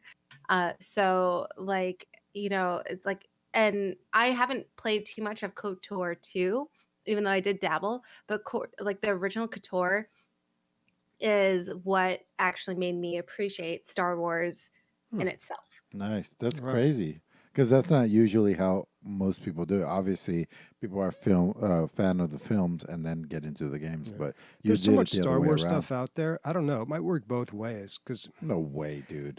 well, No I way. honestly wonder if I would have been as into Star Wars if it wasn't for Dark Forces 2 and Star Wars CCG. Like, I really want, especially Star Wars CCG, because But you would have never played either one of those games had it not been for the films. yeah, but it's kind Guaranteed. of like a cyclical thing. Yeah. I wouldn't have been as into the films as if I hadn't have played those games. Ooh. Like it kind of fed off each other. Like I was like, oh yeah, Star Wars. I kind of like Star Wars. This That's is my cool. skeptical face, Bobby. Super skeptical. No, you don't understand what I'm saying here. Like, oh yeah, No, Star I Wars. get That's a it. good movie, and then you Yeah, play yeah. a game that absolutely hooks you, and all of a sudden you're fully invested. And Star Wars CCG, I just learned so much useless trivia about Star Wars through that. Are you playing, by the way? Yeah, I've been their website. I just realized it's pronounced Gem PC because it's spelled like gem, not Gemp C, which I've been calling it. But Gem PC, or if you just go to like play.starwarsccg.org, their website's been going down because so many people have been playing. But yeah, I've been playing matches on those. Oh, yeah. Hector brings something up. So you're enjoying the game, blah, blah, blah, but it's known for its story. Is that really shining through? I like it better than the second one. So the second one, at the beginning, you wake up on like a mining facility. There's nobody there but a bunch of robots. That's all you're fighting. You don't know who you are. You've got amnesia, and you kind of figure that out as you go along. This one, I think, has more Wait, of a... starting a story with amnesia? No. Yeah, I know, that old thing. But this one, I think, has a little more natural progression for a story, and I am liking it a lot more. It does take place in the Old Republic, and I'm not a huge fan of that part of Star Wars. That's very non-canon. I think I don't even know what's canon anymore in Star Wars. But with Exar Kun and Khan or whatever, and all those characters, It really doesn't hold up any of it. You could maybe even call it a glass cannon. yeah, That was a maybe. stretch. But I think a lot of that stemmed from the comic books, right? Which I never really read. It's funny because some of the comic books are considered canon. Who knows? I don't know, man. Yeah. But yeah, so there's going to be another day this week. It might even be Monday. So, if you listen to this on Tuesday, you might have missed it. But I'm not going to stream or play this game unless I have 8 hours to commit to it, and I'm going to just power all the way through that. Also, I've got my piano hooked up successfully to my computer, so I can play Oh, that. shit. Yeah, play a little tune during the downtime. I wish you could, dude. Have you seen that guy? To me, he's the most famous pianist on YouTube. He only looks at the camera like really creepily while he plays, and he does all these like weird things. Do you know? I Does have not anybody know seen what I'm that. talking about? So he just looks at the camera like unblinkingly almost, and just Wow. plays amazing shit. I don't know. I'll try to share some. Sounds of this weird. Stuff. Yeah, it is weird. All He's right. wearing a tuxedo also usually. Yeah. Okay, and I've been playing countless hours of Deep Rock Galactic too, but I don't even know if that's worth mentioning. They have a new update, the last big update before the final release, The end before the beginning or something like that, right? the beginning of the end or something. Something like that. Yeah. is what they called it. But yeah, they've got the pickaxe mods, which are cool but really hard to get, or really slow to get, and a bunch of modifications and balances and things like that. They remade the drop ship and a few other things as well, but not a whole lot worth mentioning. But always down to play that. I think it's exciting that they're finally ready for their full-on release. I think that would be the only thing that convinced me to go back to DRG to give it another shot, just to kind of see how far it's come. It's a lot since different than the I last time you initially- played it. Well, Yeah, they also so have a big thing for probably a lot of players and not for me. They were having a lot of problems with new players understanding the game. So they've completely redone the tutorial, and it's really nice. Like, they have all the information that you need in there. But I had a fantastic game playing that the other day. So I grouped up with these guys, and I was playing Scout, and we were playing a mission that was probably beyond their skill level. It looked like two guys trying to run their buddies through a Hazard 4. And very early on in the map, all of them died. I'm the last one alive. My Scout is not built he's very much a support character. He is not built to carry the team like that. So I'm dancing around, shooting bugs, dropping a resupply when I can. I can't resurrect them. They're just in too dangerous of an area.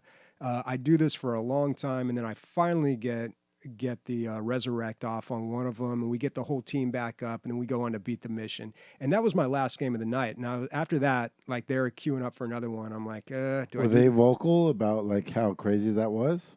Oh yeah, I mean, they were typing. They weren't on voice comms. Right. They're like, yeah, you got this, dude. You got it. No problem. And so they're gonna do one more, and I'm just like, dude, these guys, they need my help. All right, I'll do one mo with them. And so we jumped in the game.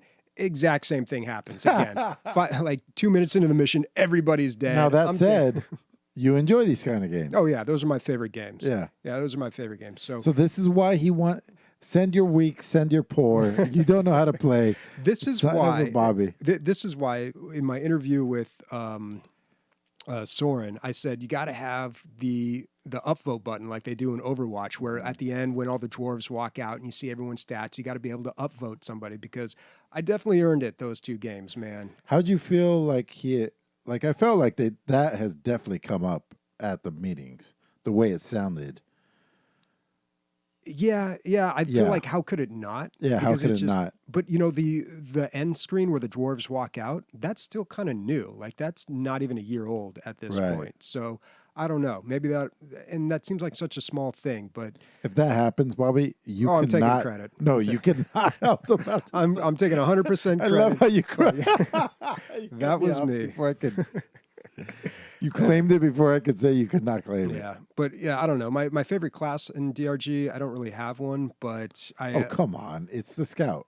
No, I do like the Scout, but I go through phases. The only class that I have not really got into is the Engineer. I don't know what it is, and I've tried. The Engineer just doesn't do it for me. But I think the Driller is the most versatile. Like, if I He's play my Driller, favorite. I don't worry, because I'm like, I can drill out of any situation I need to. I can get anywhere I want to. I can drill back to the drop pod when, it's time to go back. Like, if I'm not playing Driller, I'm always thinking, I hope the Driller knows how to do this or that, Right. I mean, you feel that way about every class, but specifically the Driller. Yeah. Because it's hard to say, like, I hope the gunner knows how to kill things. Oh yeah, and 'Cause you when to assume- shield at the right time. That's pretty important. Like Yeah. the shield's very crucial. Or the scouts that don't flare drive me crazy. Engineers that don't platform drive me crazy. Like, yeah, I mean that's just how the game is. That's why it's such a wonderful game because you're always relying on your teammates. Anyway, I wasn't going to talk about DRG, but I just went on that whole rant. It's okay. We appreciate it. Yeah. Before we get to news, though, let's give a shout out. We got some donations coming in here.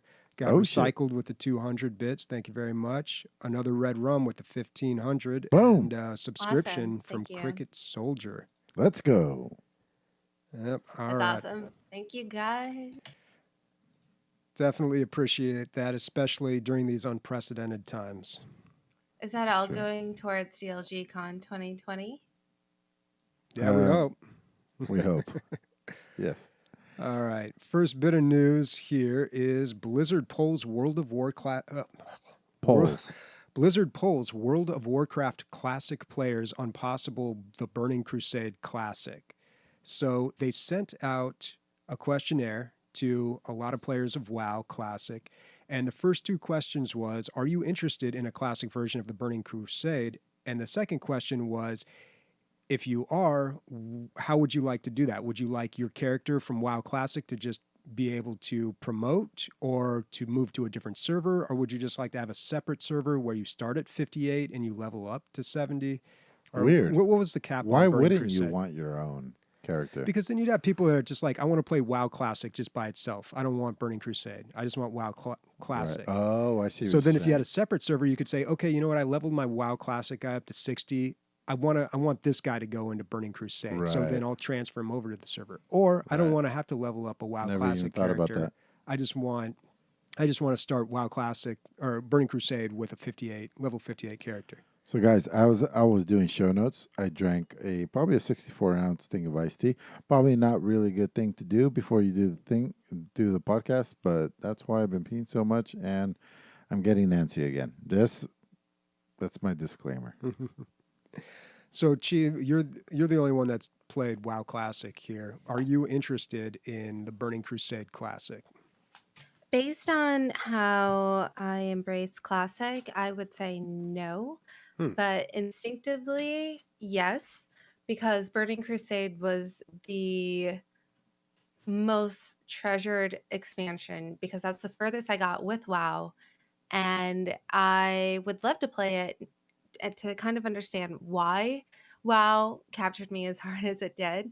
But when I played Classic, I couldn't make it past level 20. So, being that I'm a different person now and the game is going back to its roots and has not changed, I'm not interested because I already know what it was for me will never be the same.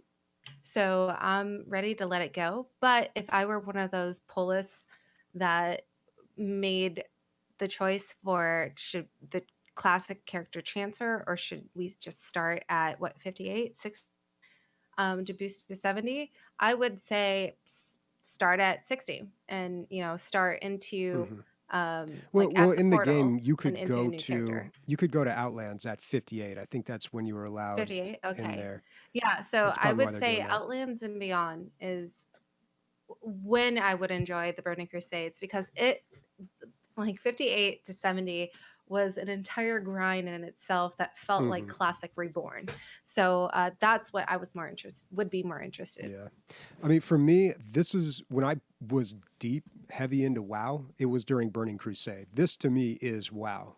We go into the Outlands, Draenei, Illidan, all that stuff. Like that's WoW to me. So this actually has me more interested than just WoW Classic. But still, I can't imagine playing this game again. Although now might be a good time. I'm scared to push that button.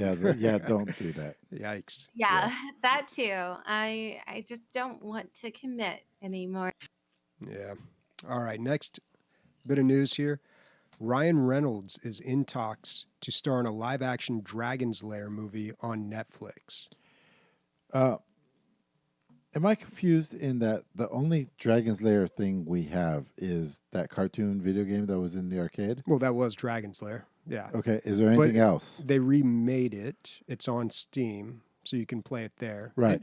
But is there a movie or a book or is there anything else that I should know about? No, that was all just made up. And the game itself doesn't have much of a story. I mean, you're just No. a knight trying to rescue a princess from a dragon. And the replay value came from pushing the right Oh my button at the God, right dude. time. I mean, replay value, assuming that you would replay the game. This game was notoriously difficult because all it was a quick time event, and you could Yeah. not see what you needed to do or when you needed to Yes, do it. yes. It was incredibly difficult, and it was an arcade game. So you'd throw in a quarter, and you would die, and you'd be completely confused as to what you did wrong. And then you'd put in another one, and you'd be like, okay, I press You'd have to down write it here, down. right there. Like it was like Simon Says almost. It was mechanically, it was a horrible game, but what was big about it was a game in 1983 that had cartoon graphics. And look at any other Amazing. video game from 1983. They look like little chunky pixels. Graphics not were just not that. good. At some point, dude, I've played this game. Man, I almost feel like I'm not going to believe what I'm almost saying myself. But there was a holographic version of this game. So they took that computer Oh my God! version. Yeah, I know what you're talking about. Yeah. It was a Western one, or it was kind of like No, it was this game. Oh, this game?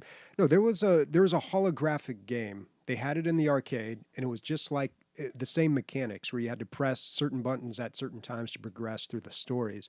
But it was like a Western game, but it was set up where there wasn't a screen. It was actually little holograms that Yeah, popped inside up. of a big bubble. I- But this, somebody took Dragon's Lair and put it into that system as well. But it's like, oh man, There's a lot of nostalgia for this game. It was in an episode of Stranger Things. they're very lucky that it was before the internet, because somebody would have just put out the entire code Mm-hmm. to play the entire game. Yeah. Down here, up the, you know what I mean? Yeah. And there was another game like this too. There was a space one. God, I can't remember the name of it. Yeah, I remember. It had the guy in the white suit and the blonde hair that kind of had a little thing at the yeah, end. yeah. Yeah. Almost like a human. Space. It was Space something. Space Space something. Age. Yeah. Space Ace. Thank you. Space Red Ace, Rum. yeah. Yeah. But yeah, so people are nostalgic for this, and Netflix seems like the right place for this type of thing. Ryan Reynolds seems like he'd be good in the part. He's doing a lot of fun gaming stuff in his late age. It was crazy, man. I've been rewatching the Blade trilogy, and I was like, man, Blade Trinity 2004. Ryan Reynolds was in that. Like that was 16 years ago, dude. Hey, Sniper, go ahead and send Ryan Reynolds a email if he wants to be on the show. I'm sure he's going to know exactly what that sound effect was, man. Pretty sure. Yeah, but he's been taking a lot of interesting roles here. So I Don't don't be know. a This is dick, good news for me. Sniper. Do it. Okay. All right, next bit of news here. BioWare is developing a new game in one of its, quote, most prestigious franchises. So there's only two options there, right? Yeah, so Dragon's- according to this article on PC Gamer, they said it's either going to be Mass Dragon Age? Effect or Dragon Age. Yeah. And the reason they found out about this, they've actually announced these two games, like said that publicly they're working on it, but they put a job listing out for this, and they didn't specify which one it was. So it's just kind of lending credibility to the story here. But yeah, there's a new Mass Effect or possibly Dragon Age game coming at some point in the future. There you go. I hope it's Mass Effect because I feel like they've dropped the ball enough times to where they have a redeemable title somewhere still in their Yeah. back pocket. And that's what I'm praying on. Gee, did you play? I know you played the Mass Effect. What was the newest one? Andromeda. Yeah. Did you finish it? I never finished it. Because Chad did. Have enough appeal. He loved the whole I thing. liked Andromeda, but it did not have enough. I liked it because of, the combat was pretty good. No complaints on the combat, but the writing and the story, it was cringy. And I wanted Animations. it to be so much more than what it actually was, but it never gave me more. Yeah. And so I just had to let that one die. Yeah. Basically. But yeah, I would be happy to give any other future Mass Effect title a try, based on what hopefully they've learned up and coming. Gee, this is not a dig at you at all, but I'm just really curious what the last game you finished was. Like, end credits, saw the end of it. Can you think of what that is? I feel like it's been Does years. Stardew kind of count? I unlocked the community center. I Mm. know that doesn't have end credits. Is that the There end? was a I don't know. I there was a haven't game gone not too past long that part. ago that I beat. I would recall say what it if that's was. like what people say is that if that's the maximum you can do in that game, I would say that's Well, an ending. I know I don't beat many games, and I know this is why you're throwing me under the bus. I don't I'm beat not throwing many out. That's what games, I was saying. Like, but but with Mass Effect, that series I love and adore, and I've beaten every single game predecessor to Andromeda. I in fact 100% in Mass Effect 2. I like grinded the crap out of that game. I played the shit through it, and I am a huge Mass Effect fan.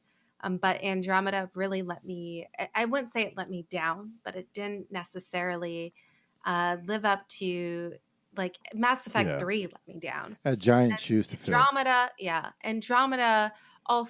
Andromeda fell short. But like, Mass Effect 2 was flawless in my opinion. So it's really, really hard to match that.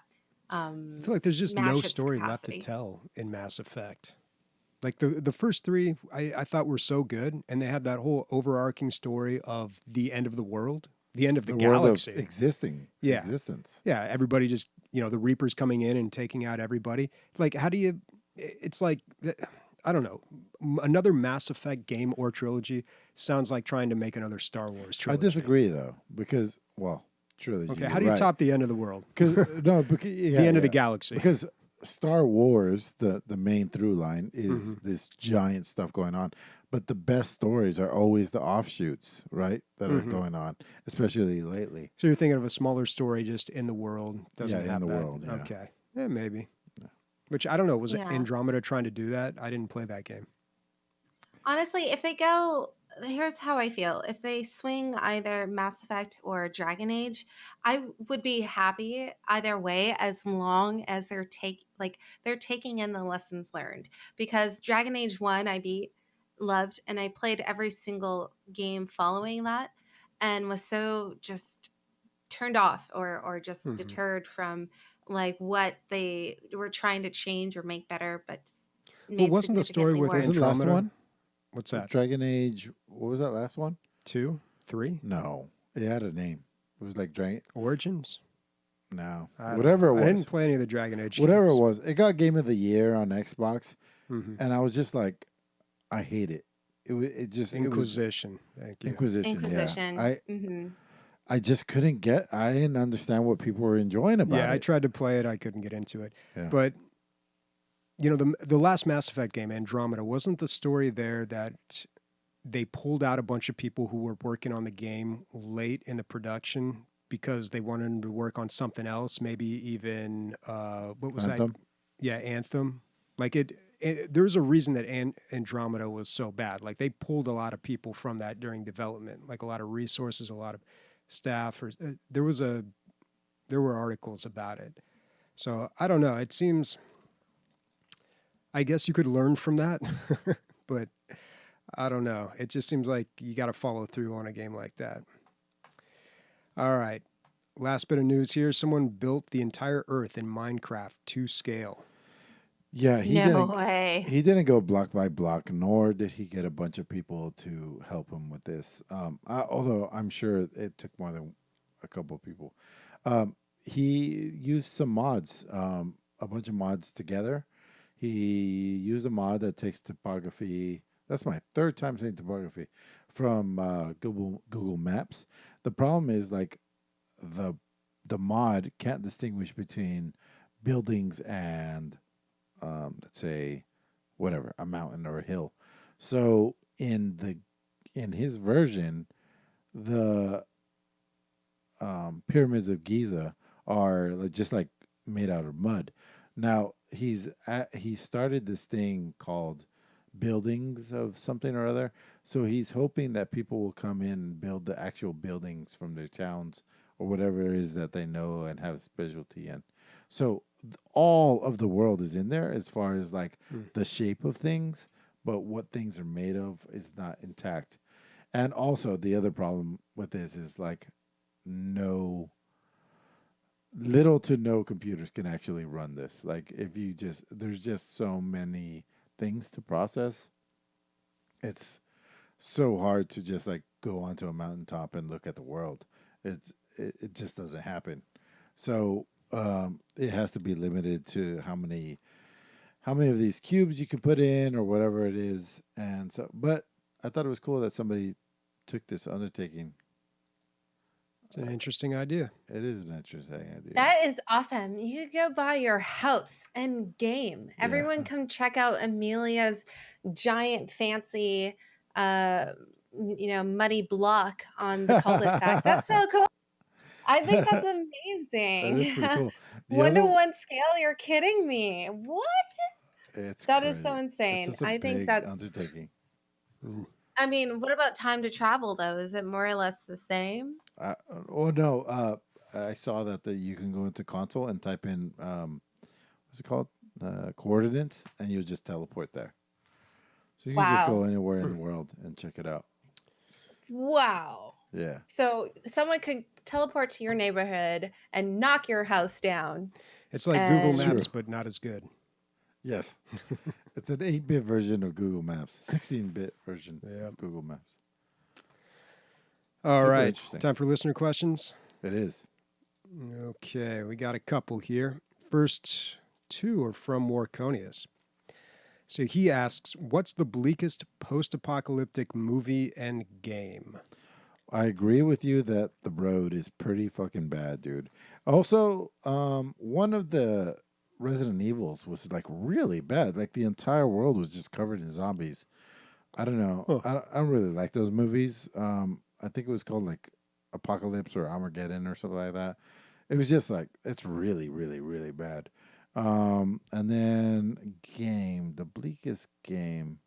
Bobby, you say the movie while I'm thinking about the game. The For bleakest movie, post-apocalyptic I would movie? say Children of Men, post-apocalyptic, yeah. bleak Dude, that AF. movie sounded great to me. No kids? Pff, sign me up. End of the human race, small price to pay. Wow. Oh my gosh, what? The robot. Come It's on, a you wouldn't tell robot me that doesn't speaking. sound kind of nice. Jesus The youngest Christ. guy on the planet was 18 years old. No. Oh, man. I'll take it. And all right, no, Coming from the middle games. school teacher, Yeah, might I add. have something to do with it. Jeez, I think you're in the wrong field. That might, yeah, Unless that's probably you've got pretty like a hidden skeleton closet somewhere. good. No. You know what, though? I'll suggest a movie. It's not like super bleak, but it's a fantastic movie. It's called 10 Cloverfield Lane. It's kind of the unofficial sequel to that J.J. Abrams found footage film, Cloverfield. But 10 never Cloverfield Lane is John Goodman is a doomsday prepper. Super good. Yeah, John Goodman's such a great actor. He's given a great performance here. But doomsday prepper who was right, end of the world happened. So he's in a bunker with one other guy, and then some girl stumbles in as well. And it's just the drama that plays out in there because he's obviously nuts because he's a doomsday prepper. But what's the greater danger, inside with him or outside with the monsters? It's a fantastic movie. That may or may not even exist. Like they're not even sure that there's the monsters out there still. Yeah. So I it's- highly recommend it. Yeah, it's a good movie, and I feel like again under the radar. Mm-hmm. Yeah, it didn't get a lot of So notoriety. you got a bleak movie? A what? Yeah, she said Children of Oh, Children of Children of game. Men. Sorry. Game? Oof. I don't I know. feel like Final that I'm goes. going Fantasy to call you out on VII? this. So you said that the movie of the decade was Mad Max Mad Fury Max Road. Fury Road, Mhm. and man, I'm up there with you. It's like probably top 3 or 4 for me in the last. That's a decade. great movie. I thought it was fantastic, but you didn't play Mad Max the game. I did. Oh, you did. Yeah, I didn't beat it. I probably played about 5 hours. Okay, and Yeah. that was enough for you. It was pretty good. Okay. I mean, it was like a lot of other games that I played. Did you get to the point where you the car combat came into? effect? Yeah. You were building the magnum opus. You're decking Okay. out your car. Yeah, I did a lot of that stuff. All right. Yeah, I mean, it was a fine game. All right. Yeah, bleak game. I don't know. I don't play a lot of those. I guess The Walking Dead, the Telltale ones. I mean, that was, I guess. I don't know. I'm sure The Last of Us is a great one too, but that's console and I never touched it. So there's this website called ranker.com. They rank literally everything they can Mhm. rank and get votes on. And I looked up greatest video game of all time, and Last of Us was number 1 on that Huh. list. Yeah, Wow. yeah, it's pretty crazy. Jeez, the Yogg is pretty crazy, dude. If you think about it, it's pretty bleak because the end of the world is coming. Everybody knows it, Mm-hmm. and you're just kind of doing things. You have like 12 days before the end of the world. Yeah, but it's kind of played for comedy though in that game. Plus, it's like cutesy animated. Yeah. The Yogg is a crazy, weird game. Mm-hmm. Well, is Warconius' other question on the other side of that coin? What's the happiest movie and PC game? The happiest game of all time is Peggle, because every time you hit that last fucking Maybe. peg, Well, he specifies what fills you with the most joy. So it doesn't necessarily mean a game that's just super happy and upbeat, but like what really makes you like what's your comfort game, I guess? Because for me, that would probably be Deep Rock Galactic right now, and probably for a while. I don't know. That game just like makes me feel at home.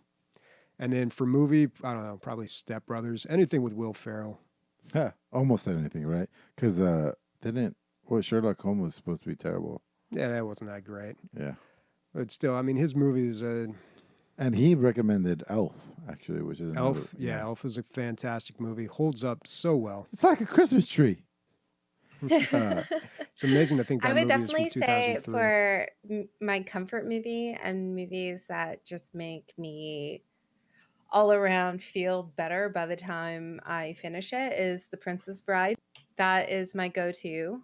And as for PC game, happiest PC game, I don't play PC games that make me happy. It's so I true. play PC games that make me Oh. rage. Well, maybe not PC game, but whatever you're playing right now. What's that? Animal Crossing. Animal Crossing, yeah, it does make me happy. It's really hard to ever be in a sour mood when you're playing Animal Crossing. But that game, I wouldn't say that's like the happiest game. I do enjoy for PC game, happy. That's really hard because most of the PC games that I enjoy are really just, I mean, they're arduous and it's hard to be like elated when playing these games. I think half of the elation is just from conquering things. I don't know. That's a happy PC game. No, I'm definitely wrong on this. Like, this is not the answer, but this is what came to mind. Ori and the Blind Forest, like, you play through this whole thing, and everything catches you in the feels right away with the little animations, and you feel hopeful throughout the whole thing because you're literally light playing through the darkness. And then at the end of the game, you fight this giant owl, and only to figure out that the only reason that it was mad and tearing up the entire forest is because its egg was in danger. Like, it was just all a misunderstanding. And it's a very happy ending to a very bleak game, other than you being the shining thing of light. Yeah, I really like that game, and it's very calming. You know, and Animal Crossing, I'm sure, falls under that category too. That seems like a good comfort game. Yeah. All right, Controlled Pairs says, we evaluate games in a lot of ways. If you had to choose the single most important quality for a PC game to have for you to love it, what would the quality be? Graphics, gameplay, story? And he says his would be replayability, which, yeah, I could see that. Replayability. Man, But it's good. It's tough to just pinpoint one thing because there's always an exception, right? Well, here's the thing, dude. You put the word PC or the letters PC in there. And for me, what makes PC games, even though it doesn't happen anymore, is modding. Like, that's really where you get all the other factors. Like, if you want any of those other factors, story, gameplay, quality, graphics, but the devs didn't put it in there, they can fill the gaps. The modders can fill the gaps and bring all of those factors up. That's the only thing you can get on console that you can't get on PC. I mean, vice versa. You can get on PC, you can't get on console. So I would say modability is probably the most important quality. But now it's like, it's a diminishing answer because almost all new games come ready out of the box. Well, yeah, and I mean they want to capitalize on that stuff too, so they make their own mods and call it DLC and patches. But I don't know. For me, I want to say innovation, but I can't even say that because sometimes a game comes out and there's nothing really new about it, but it just does it so well that you like it anyway. So there is a caveat. There is an exception to that. So I mean innovation, but also a hook. Like a game's just got to have something about it that grabs you. Attention. Yeah. And Bobby, that's the other thing that PC does so much better than console is the indie part of it. Like anybody with any. Yeah, it's getting better on console, I think, but they start yeah. on. Yeah. It's a lot easier on PC to break in. You guys can probably guess my answer. No. I would just say cooperative. Anything that makes it competitively team-based and uses some social element to give you an advantage. Of course, this is more so strictly for multiplayer PC games, and there are a plethora of multiplayer PC games, but one that actually makes you almost have to form a clan or a guild or legitimate social connections in order to be better at the game. Yeah. For instance, like you can't be the best of the best in WoW being a solo player. You can't be the best in Counter-Strike being a solo player. Like you're forced, or MOBAs, you're forced to understand your weaknesses and contribute your strengths in order to attain the W, to get the win, to get the victory, knowing that it's community based in order to achieve victory rather than just moving through the storyline or just going through eventually, like there are games that no matter what you can't fail, but then there are games where you can't be the best at it unless you're with the best of like your network, like your gamer network. Games that stress your gamer network are the games that I really appreciate into like taking you to the next level. I mean, think of Fortnite, Ninja and his posse, or Shroud and all those I like where the emphasis of the game is beyond the game. It's actually involves like your squad. Those are my favorite elements about any PC game. I'll say this about our podcast. We get a lot of things wrong. But that answer, we just got right from 3 different angles. That was exactly everything that makes PC We gamer. really hit it from all ankles. Yeah, all ankles. While I'm rubbing my ankle. Emilio's the fattest. I might The fuck just what did you say? What? That was a little out of left field there. What? She left off. She let off. She's doing push it to talk. She let off of her button right now. Thank God. Oh boy! Before she calls me I am something chuckling worse. so hard. Yeah. But no, I don't know. I feel like we had this conversation before we started recording. I think in terms of like ankle width or depth, or not depth, girth, ankle girth. Yeah. Mm-hmm. All right, last question, our second to last question from Hoosier89. Has anyone played the original Freelancer, and why hasn't this been remade? I've never heard of this game before. No, but I really liked Warconius's answer. He said, yes, it's being remade, and it's called Star Citizen. So Freelancer apparently was a game from 2003, made by Chris Roberts. He made Wing Commander, also Star Citizen. Looks like an adventure game where you're traveling through space and completing missions, and there's some space combat as well. But yeah, I mean, it does look like an older version of Star Citizen. I've never really played Star Citizen. I think I hopped into it at a very early stage, and that's my limited experience with it, so I can't really speak to that. And I've never even heard of this game until today, but yeah, it looks pretty good. And just in my short amount of research, I think a lot of people share that sentiment. A lot of people really enjoyed this game. A lot of people, yeah. Back in the day, 10 years ago, I used to see it referenced a lot as the quintessential, like space exploration game. But there's so many other things out there now that compete with it. But yeah, like Hoosiers in in here now. Like, what do you think of Star Citizen and where that's going? And as you say that, let's get into Days. What's your silver lining to these unprecedented times, G? You My must have. silver lining? Yeah.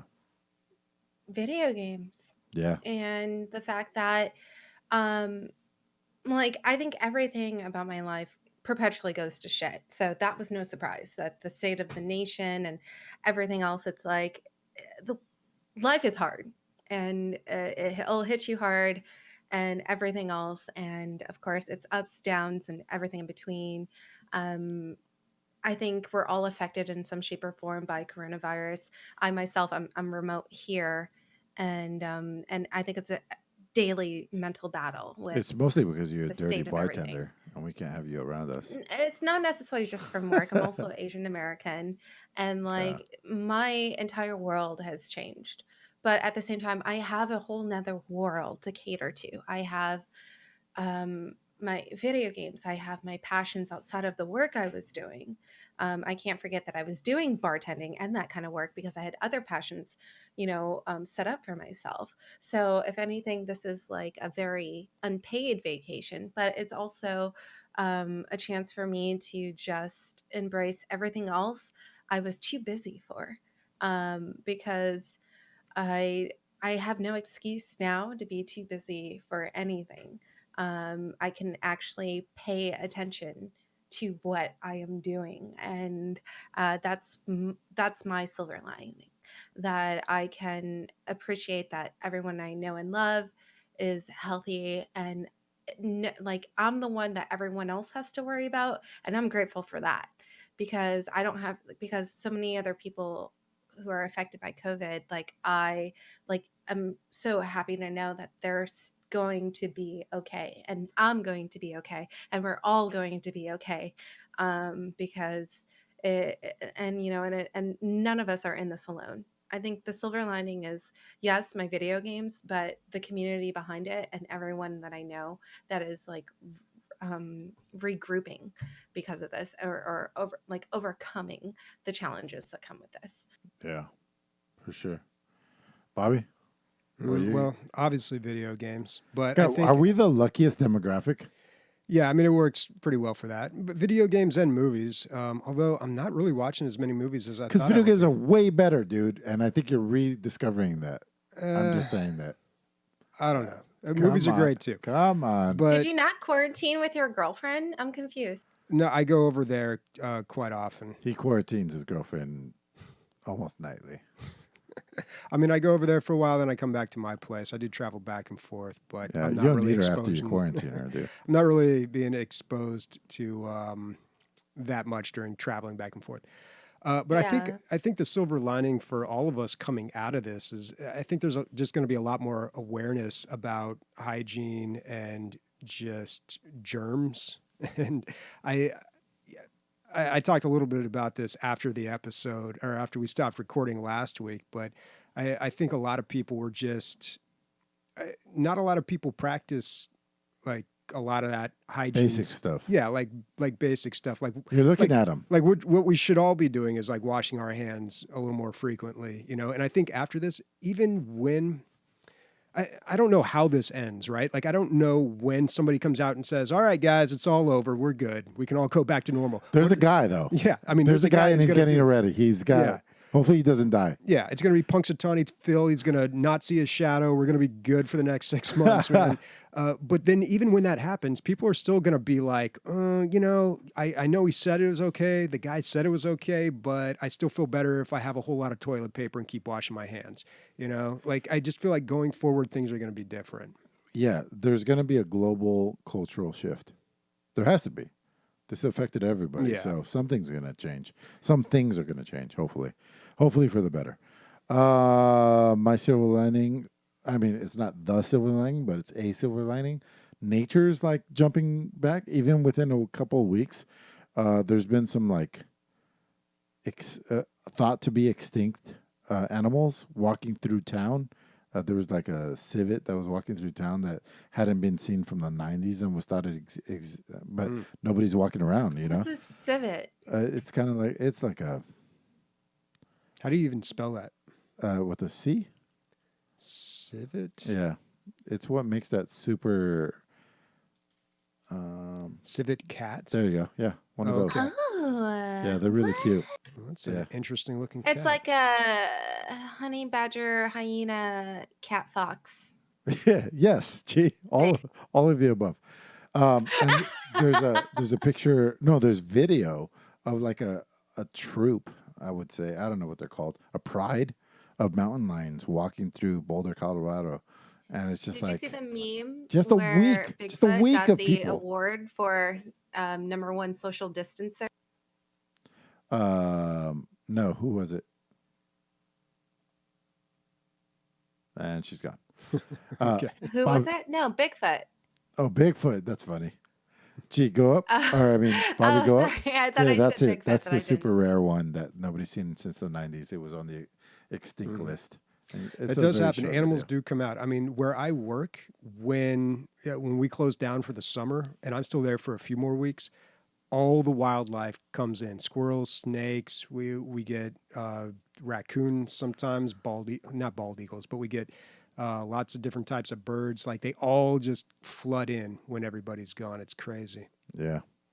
So I that's. think Go ahead. I think it's pretty awesome because there are some videos out there where there are monkeys having turf wars in Thailand Oh, I over saw the that. Yeah. marketplaces. Yeah. Oh my gosh. I will say this. Okay, this is going to be my silver lining.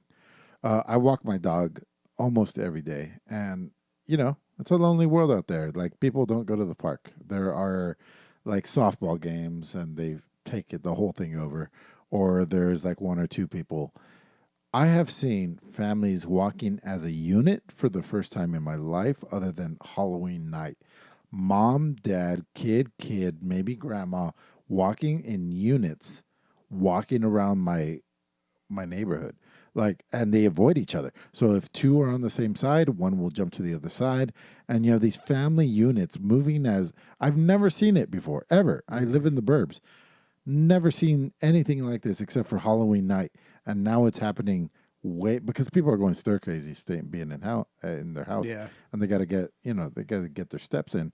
And it happening as a family for the first time, I think is something special. And I hope something that will reiterate throughout time after COVID. Mm-hmm.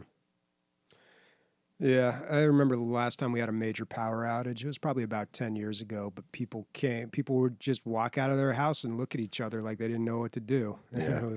It always brings out some interesting reactions in people. Let me go out with a good story on that. So that happened here in San Diego, right? Was it 3 nights? I feel like that sounds extreme. Yeah, it was like 2 days. It was like 2 It was like 2 days, but there was brownouts before that, if I remember right. Anyway, I don't know why. At the time, I was living downtown. I was a club promoter. Like I was in the shit as far as like partying, and for some reason, it just turned out that pretty much every girl, because I used to, when I was promoting clubs, I'd just text all the girls, right? That's all it is, trying to get as many girls in the club. So anyway, a bunch of them just is like, hey, do you have food? Or do you want to hang out or what? I was like, yeah. So next thing I know, I'm barbecuing for like 15 hot girls at my place. And I'm texting my friends. I was like, you will not believe what the fuck is going on right now. Like, it is insane. So then a couple of my guy friends come over. But for a couple of minutes there, I was like the coolest guy on the block as far as I was concerned. Then later on, we went walking around. And it was weird, man. Walking around downtown San Diego and nobody is walking around. Like 0 people is, kind of like it is now. Yeah, Anyway. Everything's a ghost town. Yep. All right, what's everybody playing with all their free time next week? Oh, gee. Cool. Oh, I'm cool story, gonna bro. I'm going to be playing and streaming KOTOR. I'm not going to play it unless I'm streaming. I'm going to stream the entire thing. So, check me out on Twitch. And I don't know what new game I'm going to get into this week. Did you finish Doom? You know what's crazy? Like, I found out. So last week I was like, oh, yeah, it's just 6 levels, short playthrough, no problem. I found out it's actually 12 levels. It's twice as long as I thought it was. And after about the 6th level, I was like, I'm good. And Wow. yeah, I don't know. I'll probably go back to it eventually, but I don't have a huge desire to continue playing the single player on that right now. Interesting. I will finish now that I know that it's short. I'm gonna try to finish Blood, Love, and Tentacles, and what else? All those other games that I always talk about finishing. Mm-hmm. Oh yeah, Yeah. Divinity. I'll be playing that. More Divinity. All right. Speaking for absent Chi, Bobby, and myself, I gotta pee again. Titties. Pee on your titties. Titties. Titties.